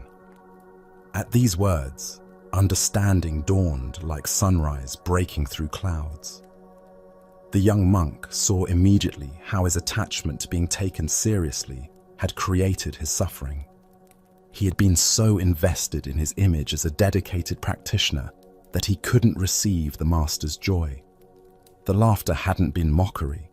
It had been pure delight at the beauty of the Dharma expressing itself through paradox. In that moment of recognition, the monk began to laugh. First quietly, then with growing freedom and joy. He laughed at his own seriousness, at his attachment to understanding, at the beautiful absurdity of seeking enlightenment so grimly. His laughter joined with the master's from 3 days earlier, and in that shared joy, understanding flowered naturally. As the Buddha observed, if you light a lamp for somebody, it will also brighten your path. The heart of this lesson lies in recognizing how our reactions to others reveal the state of our own minds. Why do we become disturbed when others express joy in ways we don't understand? Zen Buddhism points to several patterns that create this type of suffering. First is our attachment to being understood and validated. The young monk's disturbance stemmed not from the master's laughter itself, but from his need for his question to be received with the seriousness he felt it deserved. Second is our identification with our spiritual image. When we become attached to being seen as sincere seekers, dedicated practitioners, or wise students, we lose the spontaneity and openness that allows genuine learning. The monk's investment in his identity as a serious practitioner made him unable to receive the teaching that was being offered through laughter. Third is our limited understanding of how wisdom can be transmitted. We expect spiritual teaching to arrive in familiar forms, solemn explanations, careful analysis, traditional formats. But enlightenment often comes through unexpected doorways. A master's laughter, a child's innocent question, the sound of a bell, or a moment of complete ordinariness. Consider how often we miss teachings because they don't match our expectations. Perhaps someone's casual comment contains exactly the insight we need, but we dismiss it because the person seems less knowledgeable than us. Maybe life presents us with lessons through situations we find annoying or people we consider frivolous. Zen teacher Suzuki Roshi said, "In the beginner's mind, there are many possibilities, but in the expert's mind, there are few." The young monk's expertise had become a barrier to learning. His certainty about how spiritual teaching should look prevented him from receiving the profound lesson being offered through unexpected laughter. The story points us toward a fundamental question. Are we seeking understanding, or are we seeking to be understood? Are we open to wisdom arriving in any form, or do we require it to validate our preconceptions? The master's laughter was a teaching about the joy inherent in the Dharma itself, the playful, spontaneous, beyond logic nature of awakened understanding. Tonight, as you encounter responses from others that don't match your expectations, can you remember the monk's revelation? Perhaps someone's laughter when you expected seriousness, their casualness when you hoped for depth, or their joy when you felt the situation called for gravity might contain teachings you haven't yet recognized. Buddha spoke of this when he said, "Thousands of candles can be lighted from a single candle, and the life of the candle will not be shortened. Happiness never decreases by being shared." The master's laughter was not diminishing the Dharma, but celebrating its inexhaustible joy, a joy the monk discovered he could share rather than resist. As we continue our journey through the wisdom of Zen Buddhism, let us explore a story about transforming our relationship with suffering. This is the tale of the salt and the lake. In a quiet monastery nestled among rolling hills, there lived an aging master, renowned for his patience and wisdom. Among his students was a young apprentice whose heart had become heavy with complaints about life's difficulties. Each morning, the apprentice would arrive with fresh grievances. "Master, why is life so hard? Yesterday, my meditation was disturbed by noise. Today, my back aches from the hard floor. When will this suffering end?" His voice carried the weight of someone who had catalogued every small discomfort until they had grown into an overwhelming burden. The master listened with infinite patience, but as days turned to weeks, he recognized that words alone would not shift his student's perspective.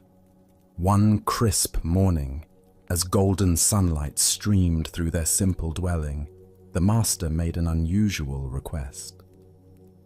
"My dear student," he said gently, "I need you to go to the kitchen and bring me some salt. Just a handful will suffice." The apprentice, puzzled by this simple task, nonetheless obeyed.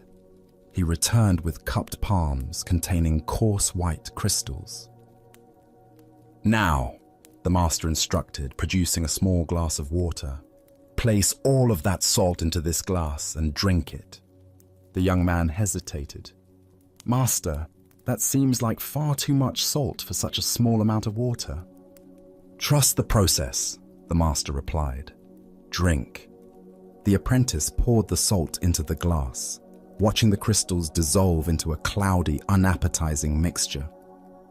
He lifted it to his lips and took a large gulp, immediately grimacing as the intensely bitter taste filled his mouth. "How does it taste?" the master asked. "Bitter," the apprentice spat. "Terribly, overwhelmingly bitter. I can barely stand it." The master chuckled softly. "Excellent. Now bring that same amount of salt and come with me." Together, they walked in contemplative silence until they reached the shores of a pristine mountain lake. The water stretched before them like a mirror, reflecting the sky so perfectly that it was difficult to tell where earth ended and heaven began. "Now," the master said, "place this handful of salt into the lake." The apprentice waded into the shallow water and opened his hands, watching as the salt crystals scattered across the lake's surface, quickly dissolving without leaving any visible trace. "Drink from the lake," the master instructed. The young man cupped the lake water in his hands and brought it to his lips. The water was clean, refreshing, with the pure taste of mountain streams. "How does it taste?" the master asked. "Much fresher," the apprentice replied, genuinely surprised. "Clean and pure." "Do you taste the salt?" the master inquired gently. The student paused, paying careful attention. "No," he said slowly. "I don't taste any salt at all." The master sat beside his student on a smooth stone at the water's edge. His weathered hands reached out to clasp the young man's hands in profound tenderness. "My dear student," the master said, "the pain of life is pure salt. No more, no less. The amount of pain in existence remains constant, but the amount of bitterness we experience depends entirely on the container we put that pain into." The apprentice listened with new understanding. "When you are in pain," the master continued, "the only thing you can truly control is your response. You can choose to be a small glass where every grain of salt overwhelms your senses, or you can choose to enlarge your sense of things to become like this vast lake where the same salt dissolves harmlessly into something much greater." The master paused. Stop being a glass, my friend. Become a lake. The Buddha once said, "Pain is certain, suffering is optional." This fundamental teaching reveals the heart of our relationship with difficulty. We cannot eliminate the challenges woven into human existence, but we have tremendous power over how that pain affects us. What emerges from this story is understanding about consciousness itself. Our awareness is not fixed in size. It can contract into the narrow confines of a glass, where every difficulty looms enormous, or it can expand into the spaciousness of a lake, where the same difficulties become manageable. Why do we often choose to be the glass rather than the lake? First is our tendency toward pain myopia, becoming so focused on discomfort that it fills our entire awareness. Second is our habit of story proliferation, taking a single, painful event and creating elaborate narratives about how unfair life is. Third is the comparing mind, measuring our pain against an imaginary standard of how life should be. The lake perspective doesn't minimize genuine pain or suggest passivity.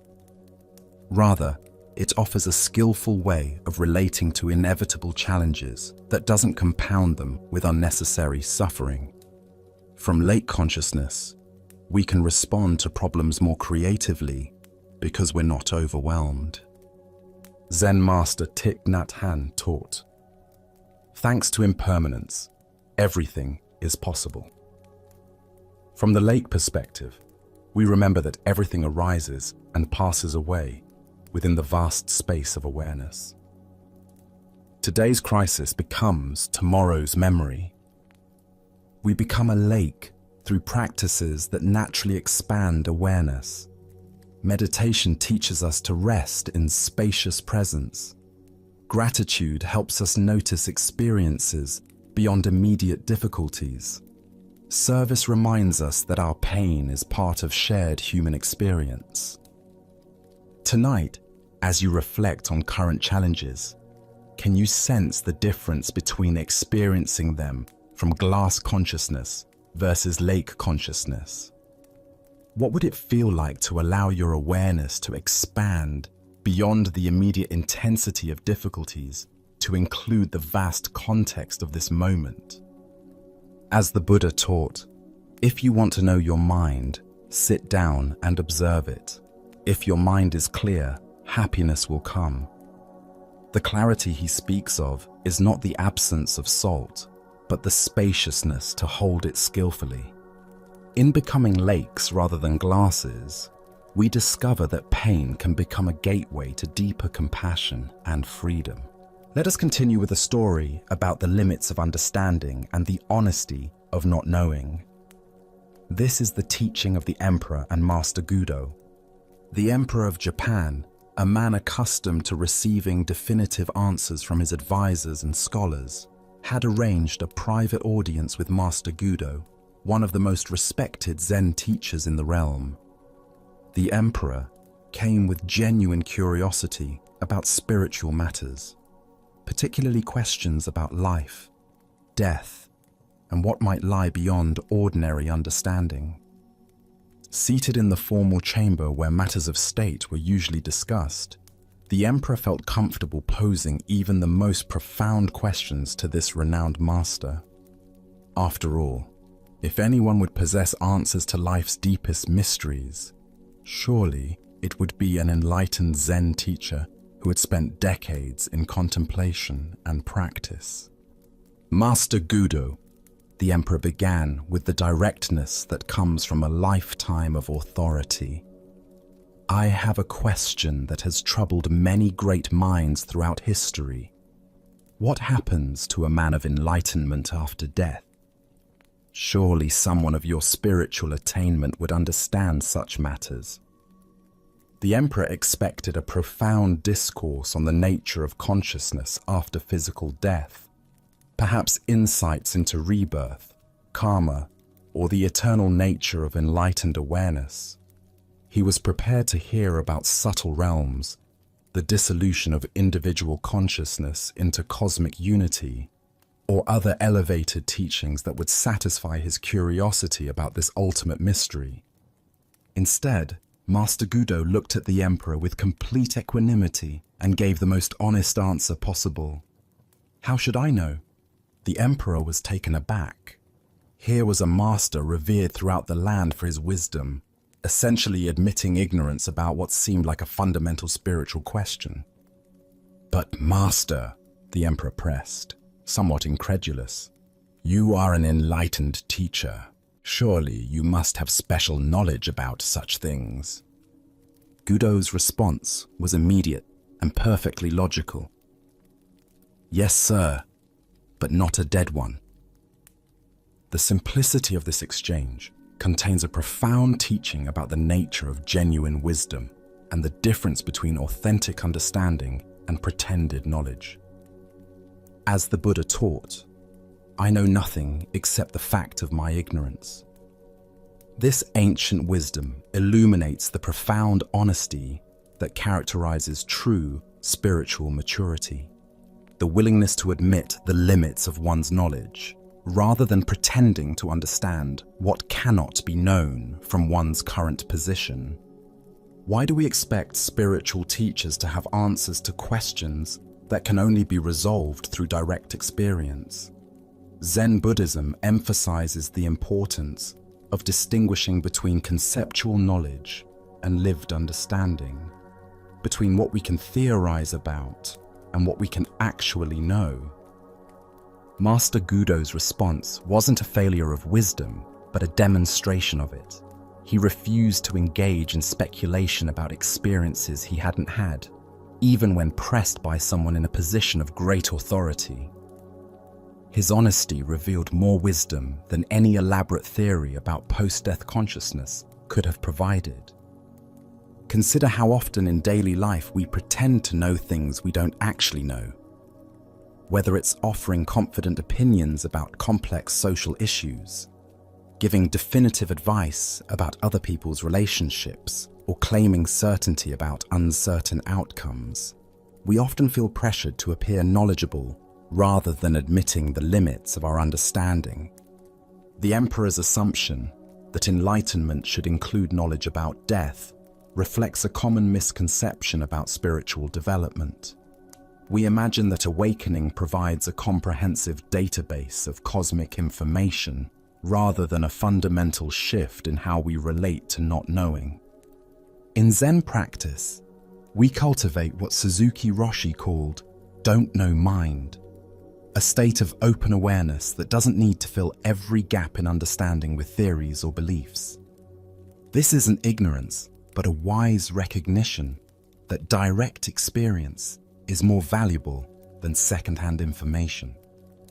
Zen Master Linchi taught, there is nothing special to do, nothing special to learn. Enlightenment doesn't grant supernatural knowledge about matters beyond ordinary experience. A living master knows about living. What happens after death remains in the realm of speculation until one actually dies. The Buddha said, "Believe nothing merely because you have been told it. But whatsoever, after due examination and analysis, you find to be conducive to the good, the benefit, the welfare of all beings, that doctrine believe and cling to." Even the Buddha encouraged direct investigation over accepting claims based on authority. Gudo's teaching reveals the freedom that comes from releasing the need to have opinions about everything. How much mental energy do we waste constructing theories about things we cannot possibly know? How much suffering comes from worrying about scenarios we can only imagine? Look deeply at your own relationship with not knowing. Where do you pretend certainty to avoid the discomfort of uncertainty? What would change if you could say, "I don't know," with the same confidence that Master Gudo displayed? The emperor sought knowledge about death from someone who was vibrantly alive. But true wisdom might be found not in accumulating information about future experiences, but in fully engaging with present reality. The mystery of death is honored not by pretending to solve it, but by living authentically in the face of it. Tonight, as you encounter questions about the future, about others' motivations, or about cosmic mysteries, can you remember Master Gudo's honest simplicity? Can you find the courage to admit when you don't know, discovering that don't know mind might be wiser than all our clever theories? Buddha's wisdom reminds us, the only true wisdom is in knowing you know nothing. In a world full of false certainties and confident ignorance, the Master's honest, "How should I know?" points toward a more genuine relationship with mystery, one that honors what cannot be known, while fully embracing what can be directly experienced. Now, let us explore a story about the paradoxical nature of spiritual seeing and the limits of conceptual understanding. This is the teaching of 3 strikes and deeper vision. In the mountain monastery, where the 6th patriarch Hui Neng taught, students came from across China to study with the master, whose realization was said to surpass all others of his time. Among these seekers was a brilliant young monk named Shen Hui, known for his sharp intellect and probing questions. Unlike many students who approached the patriarch with humble requests for basic instruction, Shen Hui often challenged the master with sophisticated philosophical inquiries. One afternoon, as golden sunlight streamed through the monastery windows and the air carried the peaceful sounds of monks going about their daily practice, Shen Hui found the 6th patriarch sitting quietly in the main hall. The master's posture was perfectly still, his breathing soft and natural, his expression serene yet alert, the embodiment of meditation in action. Seeing an opportunity to test his understanding against the master's realization, Shen Hui approached with a question that had been forming in his mind during his own meditation practice. The nature of perception during spiritual practice had become a source of great curiosity and confusion for him. "Hi, Master," Shen Hui said, bowing respectfully but speaking with the confidence of someone who believed his question particularly insightful. "When you sit in meditation, do you see or not?" To Shen Hui, this seemed like a perfectly reasonable inquiry into the mechanics of enlightened awareness. Did awakened consciousness involve special kinds of seeing? Did meditation reveal mystical visions or higher perceptions unavailable to ordinary minds? Or did true realization transcend seeing altogether, existing in some pure state beyond sensory experience? What he received in response was completely unexpected. Without warning, the 6th patriarch picked up his wooden teaching stick and struck Shen Hui 3 times in rapid succession, not gently, but with enough force that the blows stung sharply and left the young monk both physically uncomfortable and mentally bewildered.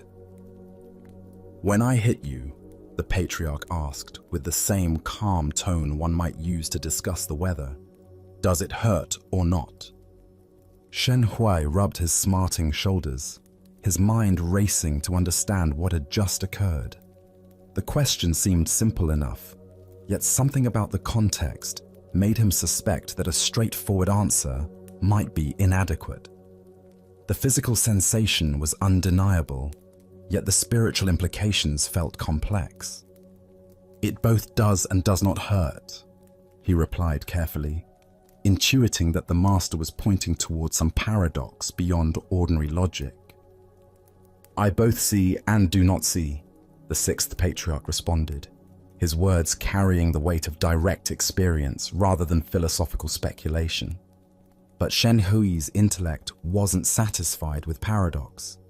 He needed to understand the mechanics, to categorize and explain this teaching in terms his conceptual mind could grasp. "How can you both see and not see?" he pressed, genuine confusion evident in his voice. That seems contradictory. Either you see during meditation or you don't. How can both be true simultaneously? The patriarch's response came with the patience of someone who had spent decades helping students move beyond the limitations of dualistic thinking. What I see, he explained with gentle clarity, are the waverings and wanderings of my own mind. What I do not see is the right and wrong and good and bad of other people. This is my seeing and not seeing. With these words, the entire teaching crystallized. The master wasn't speaking about mystical visions or transcendent states, but about the fundamental shift in perception that accompanies genuine spiritual maturity. Ancient Buddhist wisdom tells us, the mind is everything. What you think, you become. This teaching relates profoundly to the patriarch's lesson about the nature of awakened seeing.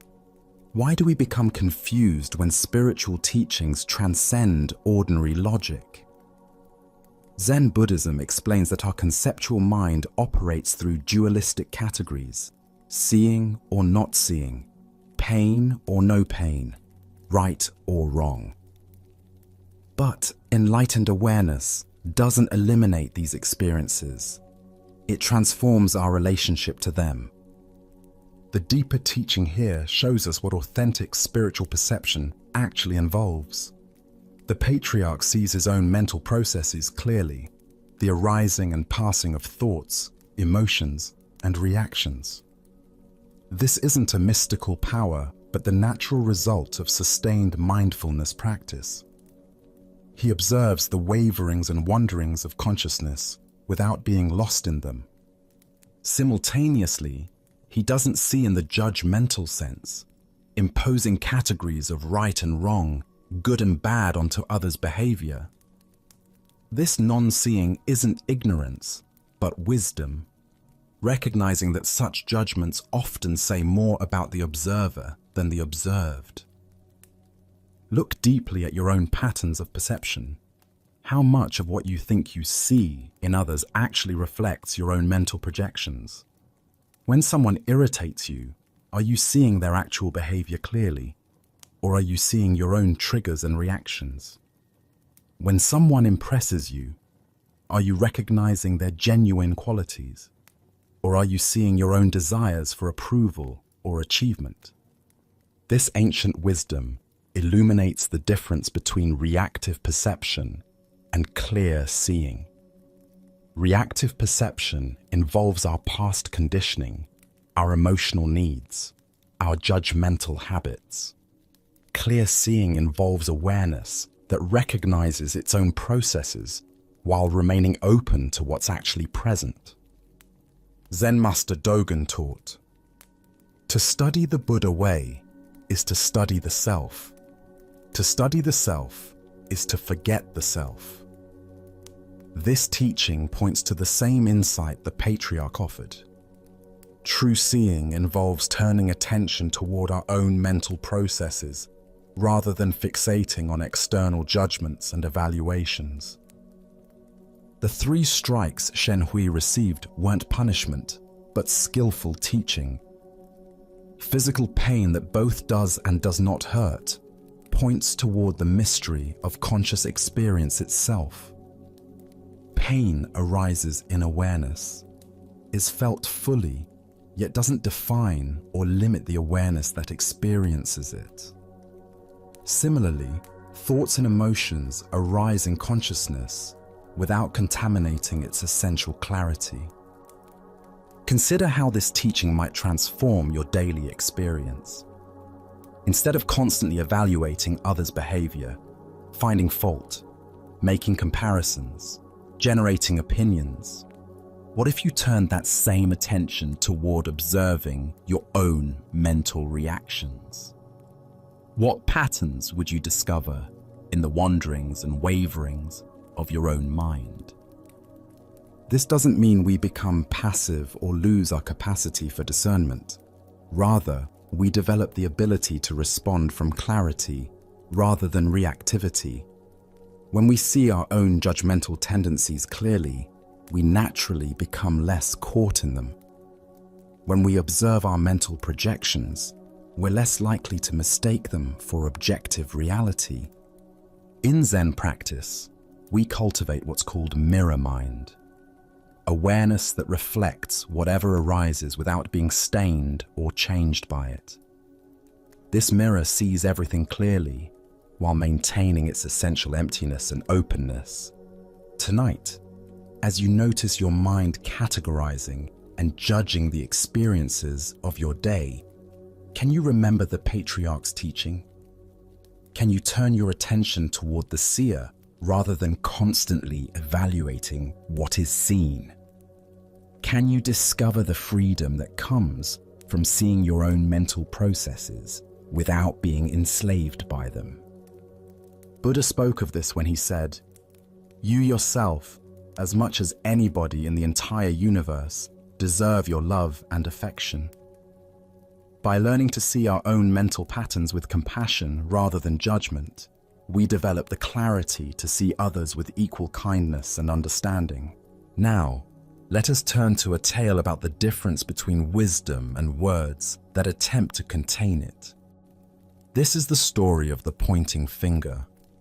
In a peaceful valley monastery where evening mist gathered among ancient pines, a beloved Zen teacher enjoyed his daily ritual of walking with his faithful dog. The animal's joy was infectious, bounding ahead to retrieve sticks and returning with tail wagging, eyes bright with simple happiness.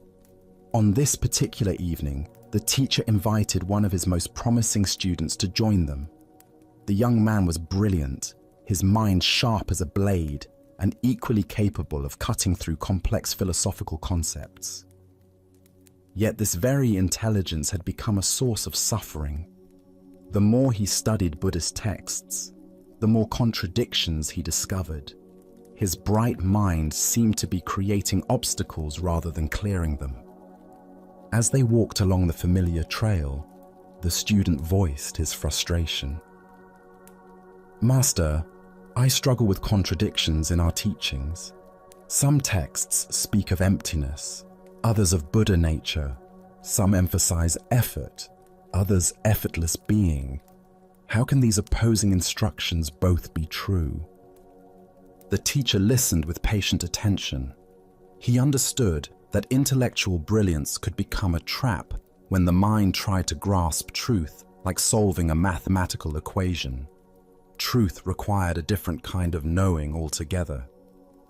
"You must understand," the teacher said gently, "that words are only guideposts. Never let words or symbols get in the way of truth. Here, I'll show you." The teacher called his dog, who came running with eager enthusiasm. The full moon hung low in the darkening sky, its silver light beginning to emerge as daylight faded. The teacher pointed directly at the luminous orb and spoke to his pet with the same tone he used for their usual games. "Fetch me the moon," he commanded, his finger extended clearly toward the celestial body. The dog's response was immediate and predictable. His gaze fixed intently on the teacher's outstretched finger, following its movement with focused attention he typically reserved for thrown sticks. The animal's entire being concentrated on the pointing digit, completely oblivious to the moon hanging magnificently above. The teacher turned to his confused student with a knowing smile. "Where is my dog looking?" The student observed the scene with growing awareness. "He's looking at your finger," he replied, beginning to sense the deeper lesson. "Exactly," the teacher confirmed. "Don't be like my dog. Don't confuse the pointing finger with the thing being pointed at. All our Buddhist words are only guideposts. Every person must fight their way through other people's words to find their own truth." The young student stood in silence, feeling something shift in his understanding. The moon shone overhead, its light touching everything equally, regardless of whether anyone pointed at it. The truth was like that moon, present and luminous, independent of any description or analysis. As the Buddha observed, "Do not believe in anything simply because you have heard it, but after observation and analysis, when you find that anything agrees with reason and is conducive to the good of one and all, then accept it and live up to it." This teaching addresses the exact confusion that plagued the bright student, mistaking concepts about truth for truth itself. Here we discover how intellectual understanding, while valuable, can become a barrier when we rely on it exclusively. The student's brilliant mind was capable of analyzing and comparing teachings, but analysis alone cannot deliver the direct experience that spiritual awakening requires. Like the dog fixated on the finger, he had become so focused on examining words and concepts that he missed the reality they attempted to indicate. Why do we become trapped in conceptual understanding? The thinking mind operates through division and comparison, understanding by breaking things into categories. But ultimate truth transcends these dualistic distinctions. It cannot be captured in concepts any more than the moon can be held in a photograph. This creates what Zen calls the great doubt, the frustrating recognition that our usual ways of knowing are inadequate for the most important questions. Different teachings use different words to point toward the same ineffable reality, like multiple fingers pointing at the same moon from various angles. Consider how this pattern manifests in spiritual seeking. We collect teachings like treasures, memorizing quotes from masters, analyzing meditation techniques, comparing different traditions. All of this can be valuable, but becomes problematic when we mistake accumulation of spiritual knowledge for spiritual development itself. Zen teacher D.T. Suzuki said, "The finger pointing at the moon is not the moon." This applies not only to spiritual teachings, but to all areas where we confuse the map for the territory. In relationships, we can become so focused on analyzing the relationship that we lose touch with the actual experience of loving. In nature, we can become so busy photographing that we miss the immediate wonder of simply being present. The moon represents what Zen calls our original nature, the awareness that exists prior to all concepts and categories. This awareness is always present, just as the moon exists whether or not anyone points at it. It doesn't need to be created or achieved, only recognized. This doesn't mean abandoning study or intellectual understanding. The teacher himself used words and concepts to convey his lesson. Rather, it means holding our conceptual knowledge lightly, using it as a tool rather than an end goal. Like a ladder that helps us reach a roof, spiritual teachings can be discarded once they've served their purpose. Tonight, as you encounter the inevitable complexity of modern life, can you distinguish between the pointing fingers and what they point toward? When you study spiritual teachings or seek guidance, can you remember that words are merely fingers pointing at the moon of your own innate wisdom? Buddha's wisdom teaches us, work out your salvation with diligence. The work involves not just understanding teachings intellectually, but moving through them to the reality they indicate. Let us continue our journey with a story about the transformative power of fearlessness and unconditional compassion. This is the tale of the thief and the Zen master. One quiet evening, as twilight painted the sky in shades of purple and gold, Zen master Shichiri Kojun sat in his simple home, reciting ancient sutras. His voice flowed rhythmically through the peaceful rooms, each word a meditation, each breath a prayer. The soft glow of candlelight danced across the walls as he immersed himself completely in the sacred texts, finding deep tranquility in the familiar verses. Suddenly, the serenity was shattered. The front door burst open with a violent crash, and a desperate man entered, brandishing a sharp sword that gleamed menacingly in the candlelight.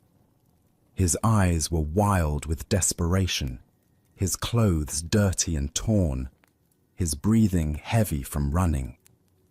He had clearly chosen this isolated house because he believed it would be an easy target. A peaceful monk would offer no resistance. "Money or your life?" the thief demanded, his voice trembling with a mixture of fear and aggression. He expected the old man to cower, to plead, to scramble frantically for whatever valuables he might have hidden away. But Shichiri didn't even look up from his sutra book. His voice remained calm and steady as he continued reciting for a moment before pausing to address the intruder. "Please don't disturb my practice," he said, with the same gentle tone he might use to ask someone to close a door. "If you need money, help yourself. It's in that drawer over there." He gestured casually toward a simple wooden chest, then immediately returned to his recitation as if nothing unusual had occurred. The thief stood frozen, his sword still raised, completely bewildered. In all his years of stealing, he had never encountered such a reaction. No fear, no pleading, no anger, just matter-of-fact helpfulness, as if he were a neighbor who had stopped by to borrow something. Shaking his head in confusion, but proceeding with his business, the thief moved to the indicated drawer and began gathering the coins and small valuables he found there. The soft sound of the master's voice continued behind him, reciting sacred words as peacefully as if he were alone. Just as the thief was preparing to leave with his stolen goods, the master's voice called out again. "Wait," Shichiri said, finally looking up from his book. "Please don't take everything. I need some of that money to pay my taxes tomorrow. Leave a little for me, won't you?" The thief stared at him in amazement. Here was a man who was being robbed, calmly negotiating the terms of his own robbery, as if they were conducting normal business. Almost without thinking, the thief returned some of the money to the drawer.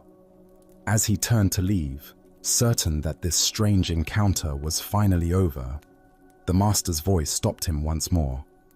"You took my money," Shichiri called out, his tone carrying a note of reproach. "And you didn't even thank me. That's quite rude, don't you think?" This final comment left the thief completely speechless. His sword hand began to shake. Never in his most violent encounters had he been so thoroughly unnerved. Here was a man who treated robbery as if it were a favor, who was more concerned about politeness than personal safety. Thank you," the thief stammered, and then fled into the night as quickly as his legs would carry him. Later, when the thief was caught and confessed to numerous crimes, including the incident at Shichiri's house, the master was called as a witness. The court officials expected him to demand justice, to describe the terror and violation he had experienced. Instead, Shichiri spoke with the same calm clarity he had shown that evening. "This man did not steal anything from me," he testified. "I gave him the money freely. He even thanked me for it, though it took a little reminding." The thief, sitting in chains, felt something break open in his chest as he heard these words. This man had not only shown him extraordinary kindness in the moment of the crime, but was now protecting him from the consequences. For the first time in years, tears came to his eyes. Not tears of self-pity or anger, but tears of recognition. He had encountered something he had never experienced before: love without conditions.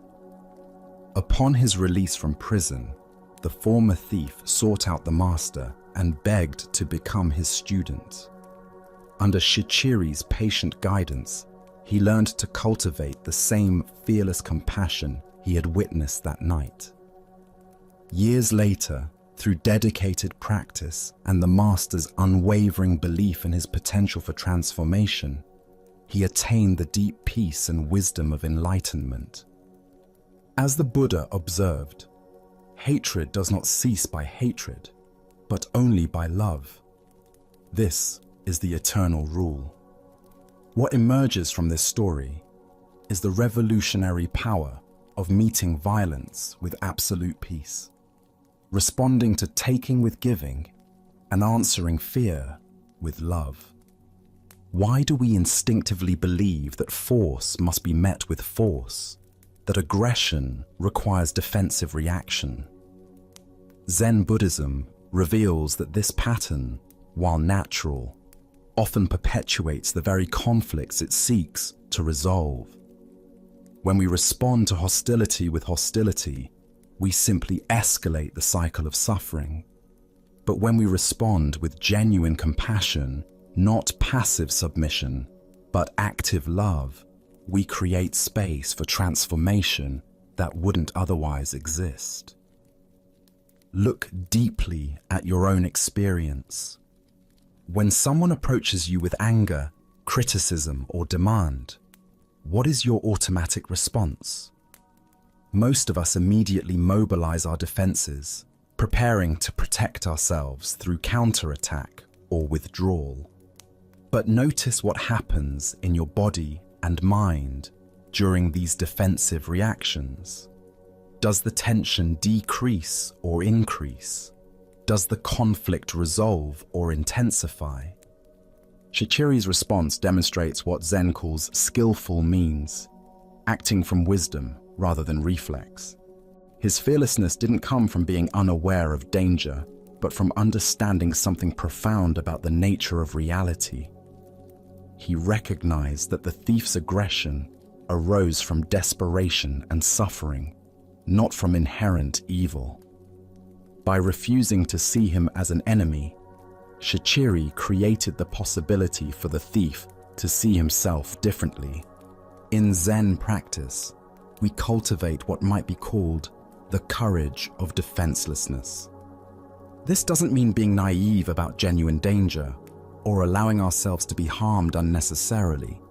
Rather, it means developing the confidence to respond to difficult situations from our highest wisdom rather than our most primitive instincts.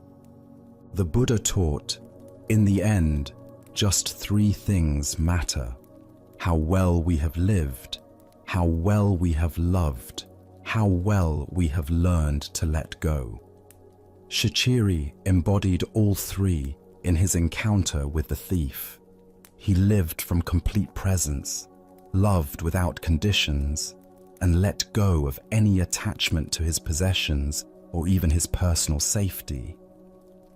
Consider the people in your life who challenge you: the difficult colleague, the critical family member, the aggressive driver in traffic. What would it mean to meet their energy with the same kind of fearless compassion Shichiri showed? Not by agreeing with them or submitting to their demands, but by refusing to match their level of reactivity, by staying connected to your own center of peace, regardless of their behavior. Tonight, as you encounter your own moments of tension or conflict, can you remember the master who treated a robber as an honored guest? Can you find the space between stimulus and response where choice lives, where you can decide to meet aggression with peace, taking with giving, fear with love? Buddha's wisdom reminds us, better than 1,000 hollow words is one word that brings peace. Sometimes the most powerful response to violence is simply to remain unshakable in our commitment to compassion, knowing that love has a transformative power that force can never match. Our next story reveals how liberation comes not from achieving something new, but from recognizing what was never born and can never die. This is the teaching of freedom from birth and death. In a quiet monastery garden where cherry blossoms drifted on the spring breeze, a dedicated student named Goshu approached the wise Zen master Yue. For years, Goshu had been practicing meditation, studying texts, and following all the prescribed methods of spiritual development. Yet despite his sincere efforts, he felt no closer to the enlightenment he desperately sought. Goshu bowed respectfully before his teacher, his face showing the strain of prolonged spiritual seeking. "Master, I have been studying Zen for many years, following every instruction, sitting in meditation daily, reading the ancient texts. But I have not yet succeeded. I feel as lost as when I began. Please give me some guidance. What am I missing? What more must I do?" Yue looked at his earnest student with compassion, seeing the weight of spiritual ambition that had become a burden rather than a path to freedom. He understood that Goshu's very effort to achieve enlightenment had become the obstacle to recognizing his inherent awakeness. "There is no secret trick to Zen study," Yue said simply. "It's just a matter of freedom from birth and death." Goshu's brow furrowed with confusion. This answer seemed to make his quest even more daunting. "Master, how does one pass through birth and death to freedom? That sounds like the most difficult task of all. If I cannot even quiet my mind for a few minutes, how can I transcend birth and death?" Yui's eyes brightened, and he raised his voice with sudden intensity. "Your every passing thought is birth and death." At these words, something shifted dramatically in Goshu's understanding. Like a veil suddenly lifted, he saw that what he had been seeking as some future attainment was actually the very nature of his present experience. The constant arising and passing away of thoughts, sensations, and emotions. This endless flow was not something to escape, but the very freedom he had been pursuing. Goshu went into ecstasy, feeling as if he had put down a heavy burden he didn't even realize he had been carrying. The relief was profound and immediate. All his years of struggling to become something special dissolved into the recognition that he had never been anything other than the aware space in which all experience appears and disappears. As the Buddha observed, form is emptiness, emptiness is form. What emerges from this story is the recognition that we suffer not because we lack something, but because we don't recognize the freedom that is our fundamental nature. Why do we carry the heavy burden of spiritual becoming? Zen Buddhism points to our identification with the content of consciousness rather than consciousness itself. We mistake ourselves for the stream of thoughts, emotions, and sensations, instead of recognizing ourselves as the aware space in which this stream flows. Every thought that arises is born. Every thought that fades away dies. Every emotion emerges from nowhere and dissolves back into nowhere. Every sensation appears and disappears. This constant birth and death happening in awareness is not a problem to solve, but the very movement of life itself. The deeper understanding here reveals that what we call birth and death are simply names we give to the natural flowing of experience. When we identify with the flow, we suffer the anxiety of constant change. When we recognize ourselves as the awareness in which the flow appears, we discover unshakable peace. Zen Master Huangpo taught, "Your everyday mind, that is the way." This points to the extraordinary fact that the enlightenment we seek is not hidden in special states, but in the ordinary awareness that knows every state. The same awareness that knows anxiety also knows peace. The same awareness that knows confusion also knows clarity. The Buddha said, "In the sky, there is no distinction of east and west. People create distinctions out of their own minds and then believe them to be true. Our spiritual seeking often creates the very problem it attempts to solve by imagining that some states of consciousness are spiritual while others are mundane. Consider how much energy you invest in trying to have better thoughts, more peaceful emotions, or more pleasant experiences. Each effort to improve the content of consciousness reinforces the belief that you are that content, rather than the awareness that witnesses it all with equal presence. In Japanese Zen, there is a teaching called just sitting, or shikantaza. This practice involves recognizing that the sitting itself is enlightenment, rather than a method to achieve enlightenment. Similarly, your current awareness, exactly as it is the freedom you seek, rather than a stepping stone to freedom. Tonight, as thoughts arise and pass away in your awareness, can you recognize the birth and death that UEA pointed to? Can you see that you are not the thoughts that come and go, but the unchanging awareness in which they appear? As the Buddha taught, all conditioned things are impermanent. Work out your salvation with diligence. The salvation is not in perfecting the conditioned, but in recognizing the unconditioned awareness that you already are. As we continue our journey through the wisdom of Zen Buddhism, let us explore a story about contentment and the nature of desire. This is the stonecutter's journey. High in the mountain villages, there lived a simple stonecutter who had discovered the secret of happiness without knowing it. Each dawn, he would climb winding paths to the quarries, his tools balanced across his shoulders. As he worked among the stones, he would sing old mountain songs that echoed across the valleys. Though he was poor by society's measures, living in a modest hut with few possessions, the stonecutter desired nothing more than what he had. His simple life felt complete. The rhythm of his work, the beauty of the mountains, the satisfaction of honest labor. His heart held not a care in the world. One day, he was called to work on the grand mansion of a wealthy nobleman. As he approached the estate, his eyes widened at the magnificence before him. Marble columns reached toward the sky, gardens sprawled in perfect symmetry. For the first time in his life, the stonecutter felt the sharp pang of desire pierce his contentment.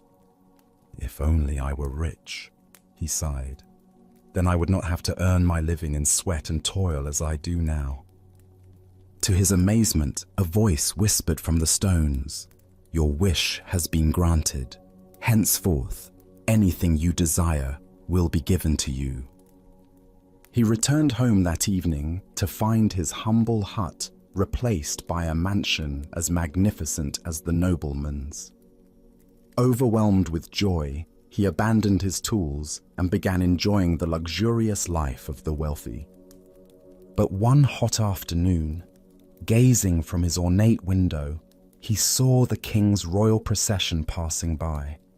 The monarch sat in cool shade, surrounded by noblemen and servants, appearing serene and powerful above the common heat.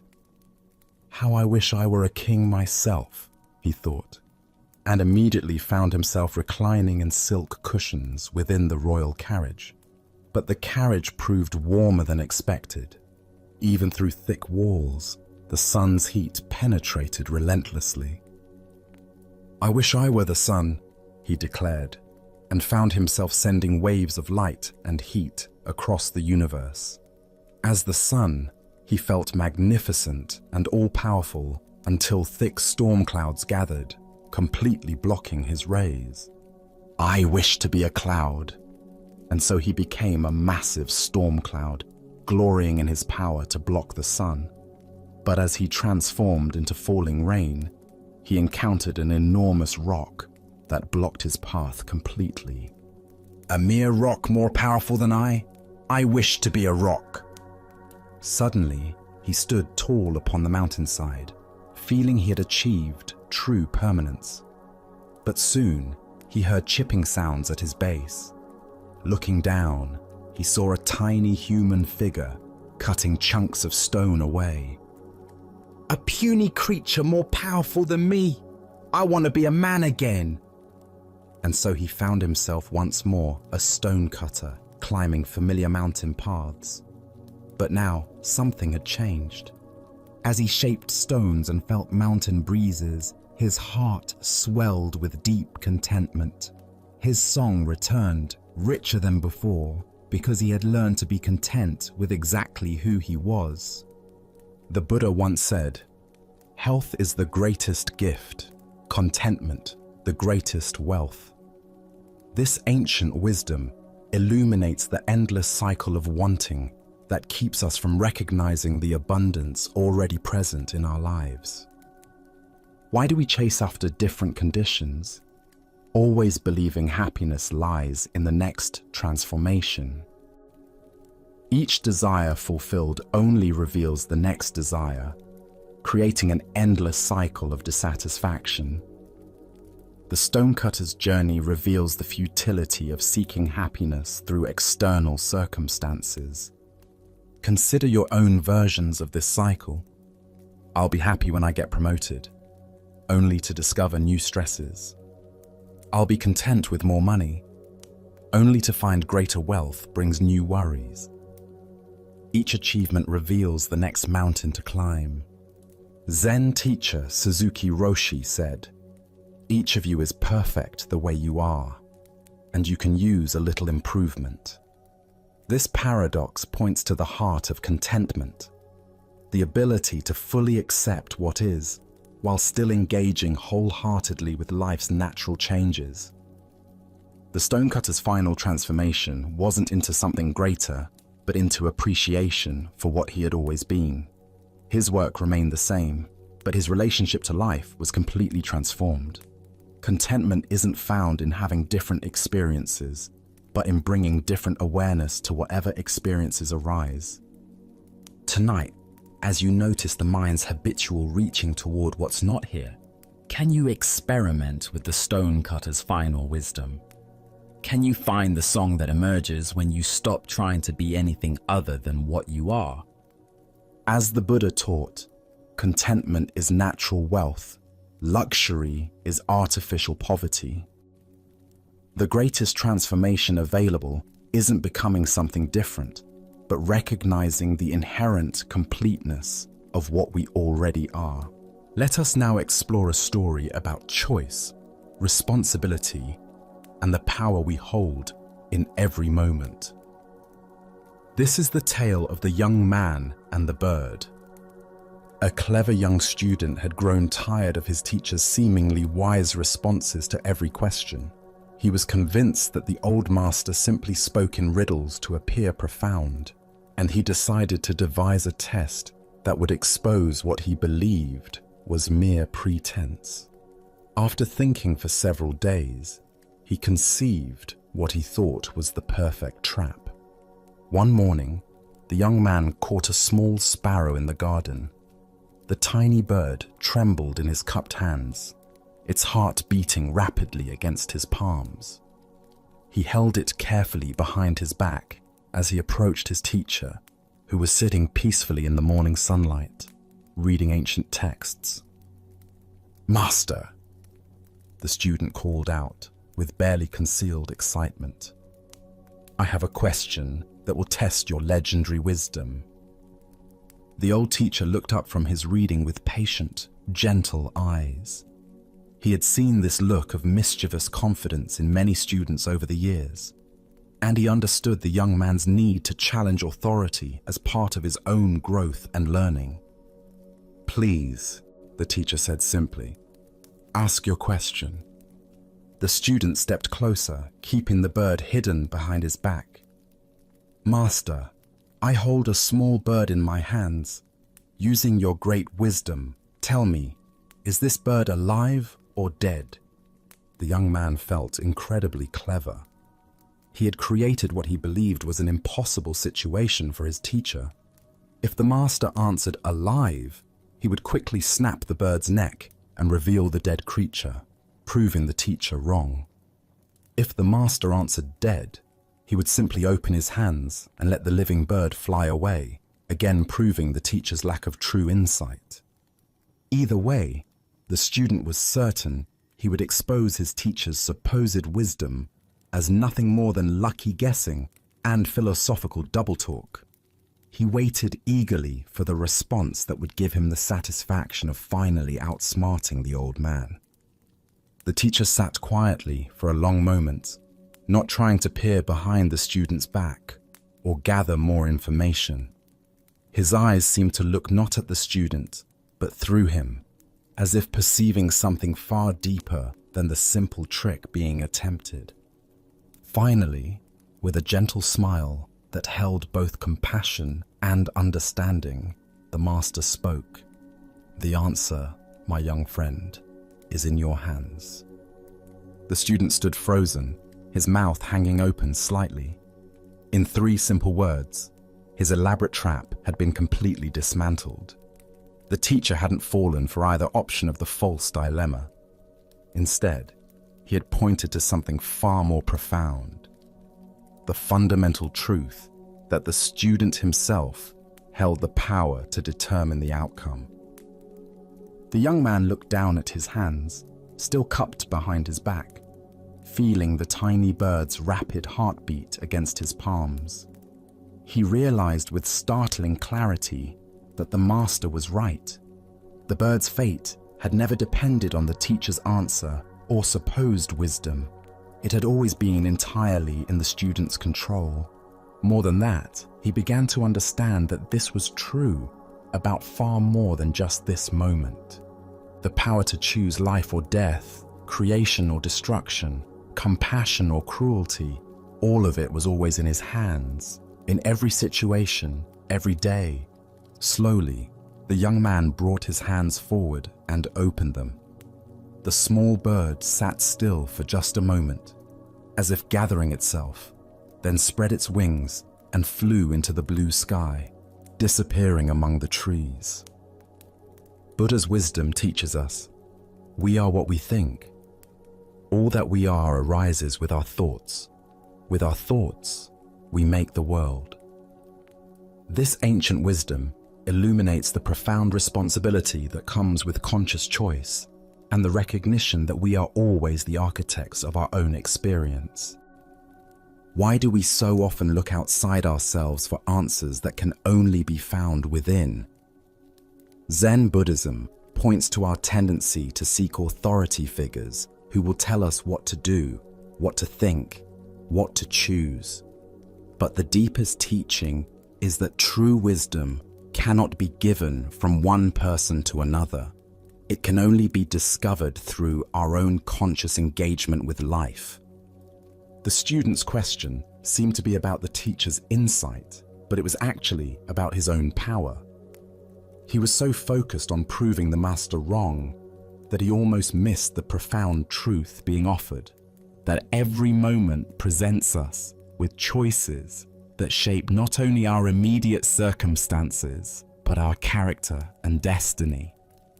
Consider your own daily decisions, both large and small. How often do you wait for someone else to tell you what the right choice is? How frequently do you seek permission, approval, or guidance for decisions that ultimately rest entirely in your own hands? The young man's bird represents all the power we hold, but sometimes fail to recognize. In our relationships, careers, and spiritual development, We constantly face moments where we hold something precious in our hands, the well-being of others, our own integrity, opportunities for growth or destruction. The outcome depends not on external circumstances or other people's wisdom, but on what we choose to do with the power we possess. The Master's response reveals something crucial about authentic teaching. True teachers don't give answers. They point us back to our own capacity for wisdom.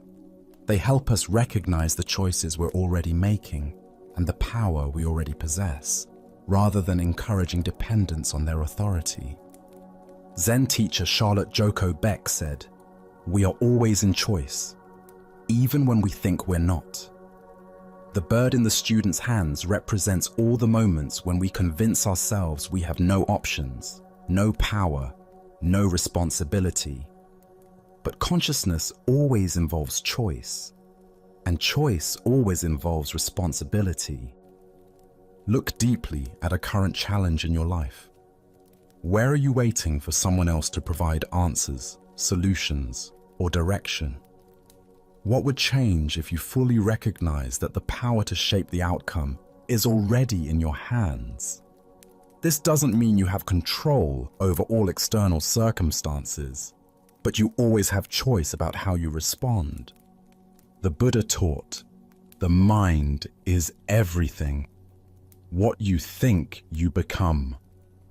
Every thought, every intention, every action is like the student's choice with the bird, an opportunity to create life or death, beauty or suffering, wisdom or ignorance. The answer is always in our hands. Tonight, as you consider the various situations in your life where you seek guidance or feel powerless, can you sense the truth the Master was pointing to? Can you feel the weight of the choices you carry every day, not as a burden, but as the fundamental dignity of conscious existence? As the Buddha observed, no one saves us but ourselves. No one can and no one may. We ourselves must walk the path. The bird flies free, not because of the teacher's wisdom, but because of the student's choice. In recognizing our own power to choose life over death, compassion over cruelty, truth over deception, we discover that the answer to every important question has always been in our hands. Our next story reveals the profound difference between spiritual performance and authentic understanding. This is the teaching of the head that wished to be severed. In the great monastery of Chao Chu, where hundreds of monks gathered daily for meditation and study, the morning routines followed ancient rhythms. After the pre-dawn sitting, as the first light touched the mountain peaks surrounding the monastery, monks would disperse to their various duties, some to the gardens, others to the kitchens, still others to copying sacred texts or maintaining the buildings. One particular morning, the Venerable Abbot Chao Cho made his customary walk through the monastery grounds, checking on the well-being of his students and the condition of their practice. His presence was both gentle and penetrating. Monks never knew when their most casual words might become profound teachings, or when their deepest spiritual insights might be revealed as mere intellectual concepts. As he passed behind the main meditation hall, a building where the community gathered twice daily for silent sitting, the abbot noticed a young monk sitting alone in the shadow of the wooden structure. The monk appeared to be engaged in some form of practice, though he was apart from the scheduled community activities. "Brother," Chao Cho called softly, approaching with the quiet steps that had become second nature through decades of mindful walking. "Where have all the virtuous ones gone?" The question seemed simple enough, almost like casual conversation, but those familiar with Chao Cho's teaching style recognized the subtle depth in his inquiry. Was he asking about physical location, spiritual attainment, or something else entirely? The young monk looked up with an expression of confident understanding. He had been at the monastery for several years and prided himself on grasping the essential points of Zen teaching. This seemed like an opportunity to demonstrate his comprehension of the Dharma. "They have all gone to work," the monk replied matter-of-factly, gesturing toward the various parts of the monastery where his brothers were engaged in their daily tasks. His tone suggested that the answer was obvious. Virtuous people naturally engage in productive activity rather than sitting idle. What happened next shocked the young monk completely. Without warning, Cao Cho reached into the folds of his robe and produced a sharp knife, its blade gleaming in the morning sunlight. But instead of threatening the monk, the abbot did something far more unsettling. With complete calmness, Cao Cho stretched out his own neck, exposing his throat to the blade, and handed the knife to the bewildered young monk. His voice remained gentle and conversational, as if he were making the most reasonable request in the world. "My responsibilities as abbot are many and demanding," he said with apparent sincerity. "I wonder if you could please cut off my head for me. It would be such a help in managing my duties." The young monk's eyes widened in horror. His hands trembled as he stared at the knife now in his possession and the exposed neck of his revered teacher. Everything about the situation contradicted his understanding of proper monastic behavior, spiritual teaching, and basic human decency.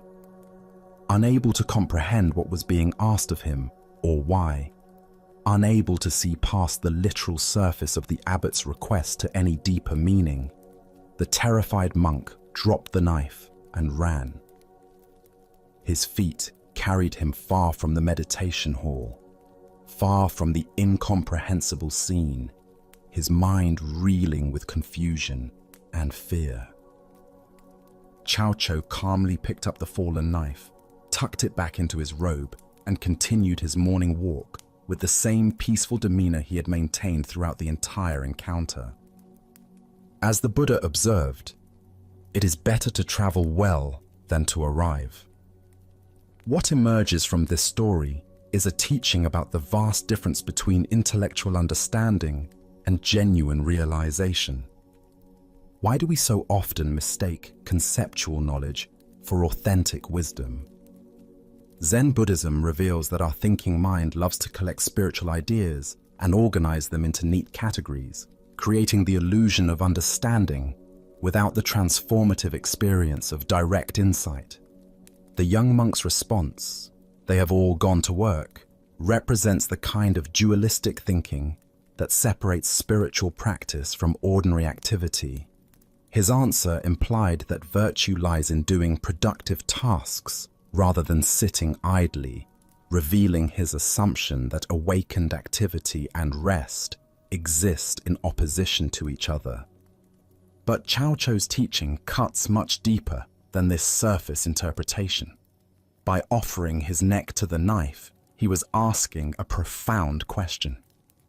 If the monk truly understood that all the virtuous ones had gone to work, what work was most essential? If responsibility truly mattered, what was the most compassionate response to suffering? Look deeply at your own spiritual assumptions. How often do we divide life into spiritual activities and mundane ones, important work and trivial tasks, sacred moments and ordinary time? This dualistic thinking keeps us from recognizing that every moment offers opportunities for awakened response. The abbot's gesture points toward the heart of Zen understanding. Genuine compassion sometimes requires actions that transcend conventional thinking. When someone is truly suffering under the burden of responsibility, attachment, or spiritual seeking itself, what is the most loving response? Sometimes it requires cutting through the very thing that seems most precious: our concepts, our roles, even our sense of separate self. Zen Master Linji taught, If you meet the Buddha on the road, kill the Buddha. This famous saying points to the same radical teaching Cao Cho offered.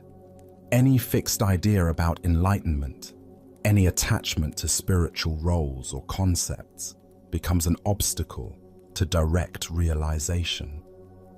True compassion sometimes requires destroying the very thing we think we're trying to protect.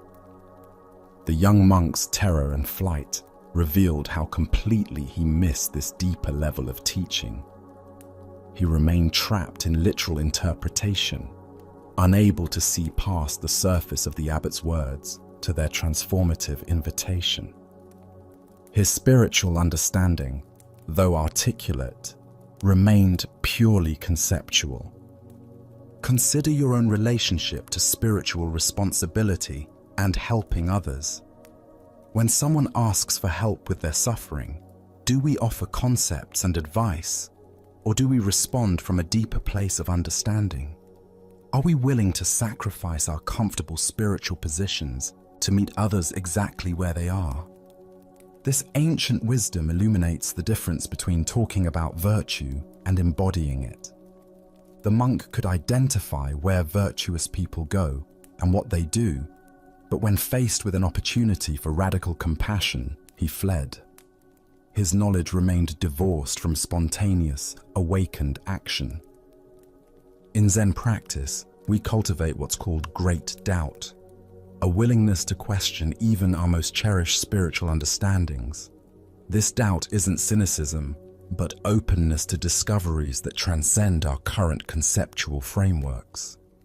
Are we prepared to have our spiritual certainties challenged, even destroyed, if it serves awakening? Tonight, as you encounter opportunities to help others with their burdens, can you sense the difference between offering what you think they need and responding from genuine understanding? Can you feel how true compassion sometimes requires cutting through your own comfortable assumptions about what constitutes appropriate spiritual behavior? Buddha spoke of this when he said, "In caring for others, you care for yourself. In caring for yourself, you care for others." The abbot's offer to sacrifice his own head points toward this non-dual understanding. When we truly see interconnection, the boundaries between self and other, helper and helped, begin to dissolve into spontaneous, compassionate action. Let us continue on our journey with a story about how our inner landscape shapes our outer experience. This is the tale of the two towns. In a bustling marketplace where merchants hawked their wares and travelers stopped to rest on their journeys, a wise Zen master had established a modest tea stall. People came not only for refreshment, but for the master's reputation for offering practical wisdom to those facing life's transitions and uncertainties. On this particular day, two different men approached the master's stall, each carrying the same question, but embodying very different energies. Both were considering major life changes. Both were strangers to this place, and both sought guidance about whether this town might become their new home. The first man arrived with a tense expression, his shoulders carrying the weight of accumulated frustrations. As he approached the tea stall, his eyes darted around suspiciously, already assessing and finding fault with what he observed. "I'm thinking of moving to this town," he announced without preamble. "What's it like?" The Zen master looked at the man with gentle attention, noting not just his words, but the quality of energy he brought to the question. Rather than offering immediate description, the master asked his own question. "What was your old town like?" The first man's response came quickly, as if he had rehearsed these complaints many times. "It was dreadful," he said with obvious bitterness. "Everyone was hateful and unfriendly. The neighbors were inconsiderate, the shopkeepers were rude, and the whole place was full of selfish, unpleasant people. I couldn't stand it there anymore." The master nodded thoughtfully, his expression remaining compassionate despite the negativity pouring from his visitor. "This town is very much the same," he replied simply. "I don't think you should move here." The first man's face darkened with disappointment and frustration. Without another word, he turned and walked away, muttering under his breath about how this place was probably just as bad as everywhere else. Shortly after the first man departed, the second traveler approached the tea stall. His manner was notably different, relaxed, curious, and open. His eyes took in the surroundings with appreciation rather than judgment, and when he smiled at the master, it seemed to come from a place of genuine warmth. "I'm thinking of moving to this town," he said cheerfully. "What's it like?" The master regarded this second visitor with the same careful attention he had given the first, again choosing to learn more before offering his assessment. "What was your old town like?" he asked. The second man's face lit up as he considered the question. "It was wonderful," he said with obvious fondness. "Everyone was so friendly and helpful. My neighbors looked out for each other. The local merchants knew everyone by name. And there was a real sense of community. I was very happy there. I'm only considering a change because I'm looking for new adventures and opportunities." The master smiled knowingly. "This town is very much the same," he told the second man. "I think you will like it here very much." The second man's face broke into a delighted grin.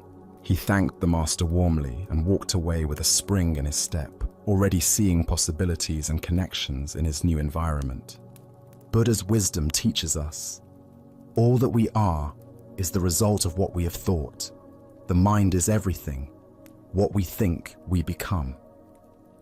This ancient insight illuminates the profound truth demonstrated by the master's seemingly contradictory responses to the two travelers. Here, we discover one of the most fundamental principles of human experience. We don't see the world as it is, but as we are. The master gave identical answers to both men because he recognized that their questions revealed far more about their internal states than about their external circumstances. Why do some people find community and kindness wherever they go, while others encounter hostility and disappointment in the same environments? Buddhist psychology explains that our perceptual filters, shaped by our habitual mental patterns, literally create our experienced reality. We notice evidence that confirms our existing beliefs while filtering out information that contradicts them. The first man carried what modern psychology might call a negative attribution bias, the tendency to interpret ambiguous situations in the most negative possible way.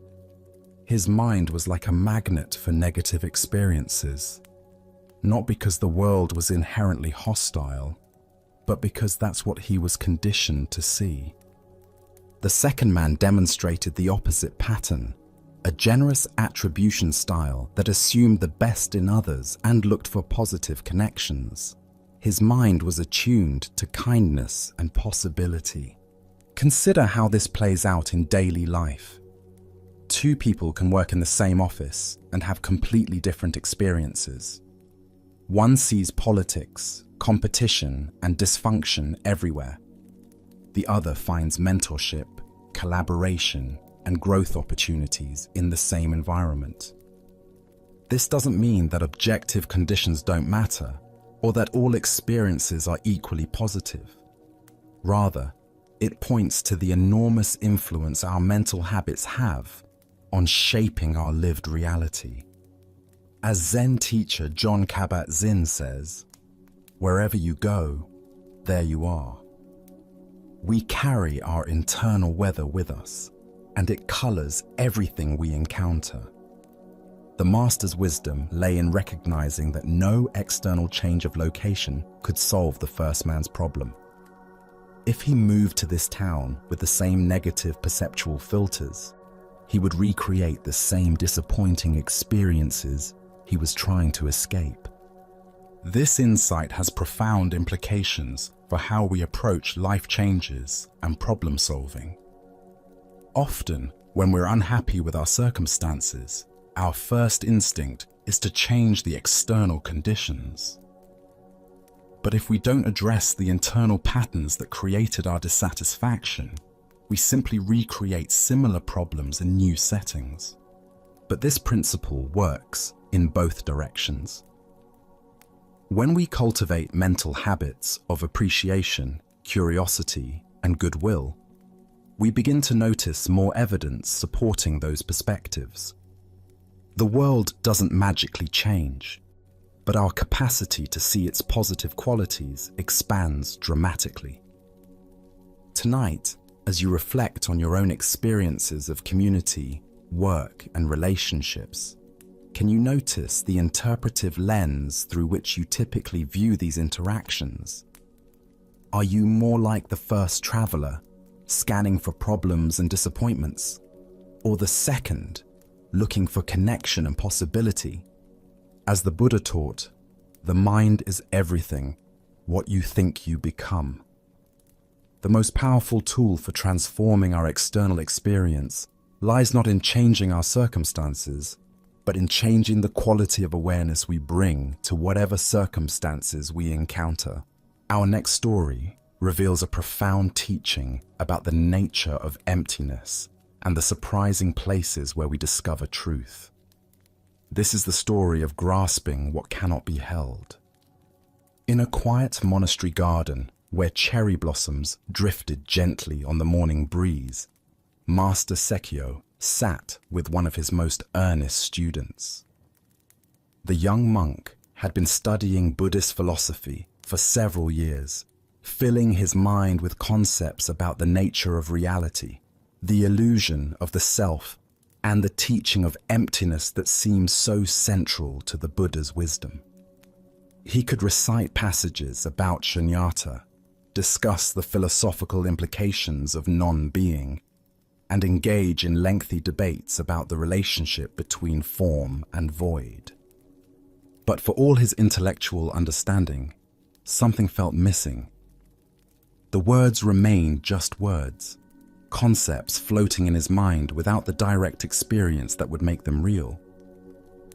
He approached his teacher that morning with a question that had been troubling him for months. "Master," the young monk said, bowing respectfully, "I have studied the teaching of emptiness extensively. I understand that all phenomena arise and pass away, that nothing has permanent, independent existence. But I feel like I'm only grasping concepts. Can you help me get hold of emptiness itself?" Sekyo looked at his student with knowing eyes. He had seen this struggle many times before, the gap between intellectual understanding and direct realization, the frustration of trying to grasp with the mind what can only be known through experience. "Show me how you would get hold of emptiness," the master said simply. The monk thought for a moment, then cupped his hands in the air as if he were trying to capture something invisible. He held his hands carefully as though cradling a soap bubble that might burst at any moment. His face was earnest and concentrated, his entire being focused on this attempt to demonstrate his understanding of a teaching about the very nature of nothingness. "There," he said, holding his cupped hands very still. "I'm trying to hold emptiness itself." Sekyo looked at the student's empty hands and shook his head gently. "That's not very good," he said with a slight smile. "You haven't got anything in there at all. You're just holding air and calling it something special." The monk's face fell. He had been so certain that his gesture captured something meaningful about the teaching. "Well, master," he said, his voice tinged with disappointment and confusion, "please show me a better way. How does one truly get hold of emptiness?" Without warning, Master Sekyo reached out and grabbed the monk's nose, giving it a sharp, firm yank. "Ouch!" the monk yelled, his hands flying to his face, his eyes watering from the sudden, unexpected pain. "Master, that hurt me!" Sekyo released his grip and smiled broadly. "Now that," he said with satisfaction, "is how you get hold of emptiness." The monk stood there, rubbing his nose, completely bewildered. His nose throbbed with very real, very unempty pain. How could this physical sensation, this undeniable presence of discomfort, have anything to do with emptiness? It seemed like the opposite of everything he had been studying. But as the initial shock wore off, something began to shift in his understanding. The pain in his nose was absolutely real, yet it was also completely impermanent, already beginning to fade. It had arisen from nowhere, would disappear completely, and left no permanent mark on reality. It was both utterly present and completely insubstantial. More importantly, in the moment of that sharp sensation, all his conceptual thinking about emptiness had vanished entirely. There had been no philosophical analysis, no abstract understanding, just direct, immediate experience. The gap between the one experiencing and the thing experienced had dissolved in the simple reality of ouch. As the Buddha taught, form is emptiness. Emptiness is form. Here we discover that emptiness is not the absence of experience, but the very nature of all experience. Everything arises, exists for a moment, and passes away, leaving no permanent trace while being completely real in its moment of appearing. Why do we struggle so hard to understand emptiness conceptually when it's the very fabric of every moment? Zen Buddhism points to our habit of trying to grasp reality with our thinking minds rather than experiencing it directly. We turn the most immediate truths into abstract philosophies, then wonder why they feel distant and theoretical. The monk's mistake was common and understandable. He was trying to hold emptiness as if it were a thing, an object that could be captured and possessed. But emptiness isn't an object. It's the very condition that allows all objects to appear and disappear. It's not something we can grasp. It's what makes grasping possible. Consider your own experience right now. The thoughts arising in your mind. Where do they come from? Where do they go when they fade? The sensations in your body, the sounds around you, even your sense of being someone who is reading these words. All of it is appearing and disappearing in the space of awareness, like clouds in an empty sky. This emptiness isn't blank nothingness. It's alive, responsive, creative, the very capacity for experience itself.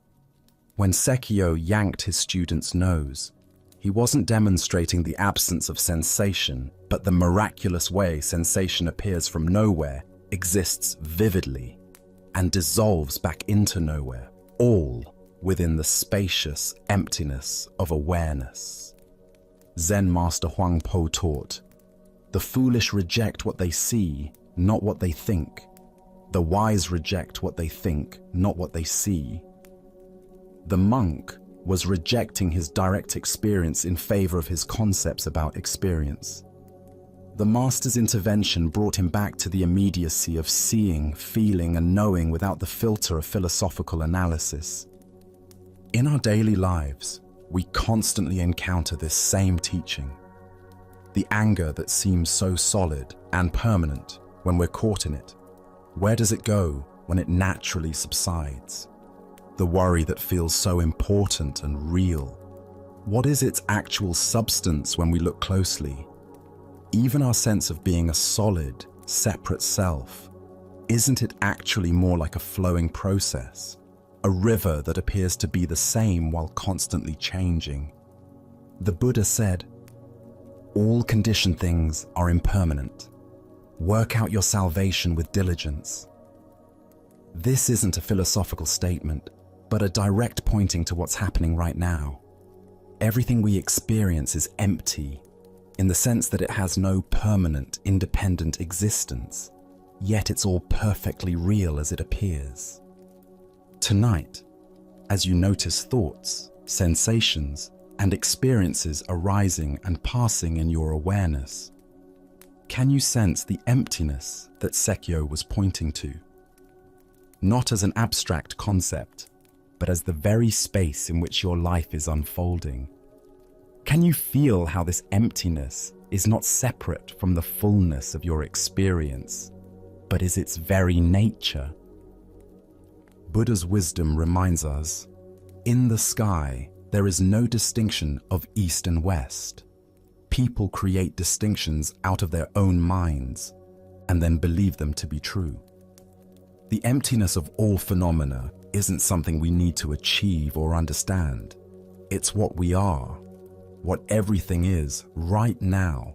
We just need to stop trying to grasp it and let ourselves be grasped by it instead. As we draw tonight's journey to a close, take a moment to notice how the calm you've discovered isn't something you need to chase or earn. It's already here, woven into the fabric of your being, waiting patiently for your attention. Can you feel how the deep quiet you've touched tonight exists not only in these ancient tales, but in the space between your thoughts, in the rhythm of your breathing, in this very moment of awareness? The Buddha reminded us, peace comes from within. Do not seek it without. This timeless wisdom points to something remarkable, that tranquility and understanding don't require perfect conditions or extraordinary circumstances. They arise naturally from your own capacity to be present, to observe without judgment, to simply rest in what is. Each story we've explored tonight has whispered the same gentle truth, that freedom comes not from getting what we want, but from releasing our desperate need to control outcomes. That clarity emerges when we stop fighting our experience and start embracing it with compassion. That happiness blooms when we recognize the difference between what we can change and what we must accept. Even when your thoughts wander tomorrow, even when stress returns or uncertainty clouds your mind, the insights you've gathered tonight have taken root. They're not going anywhere. Like seeds planted in fertile ground, they'll continue growing, offering support and guidance when you need it most. As you prepare to transition into rest, recognize that these timeless teachings haven't shown you a complicated philosophy or distant ideal. They've simply reminded you how to return home to yourself, how to find refuge in the present moment, how to breathe consciously, how to let your heart settle into its natural state of openness. This wisdom isn't reserved for monasteries or meditation retreats.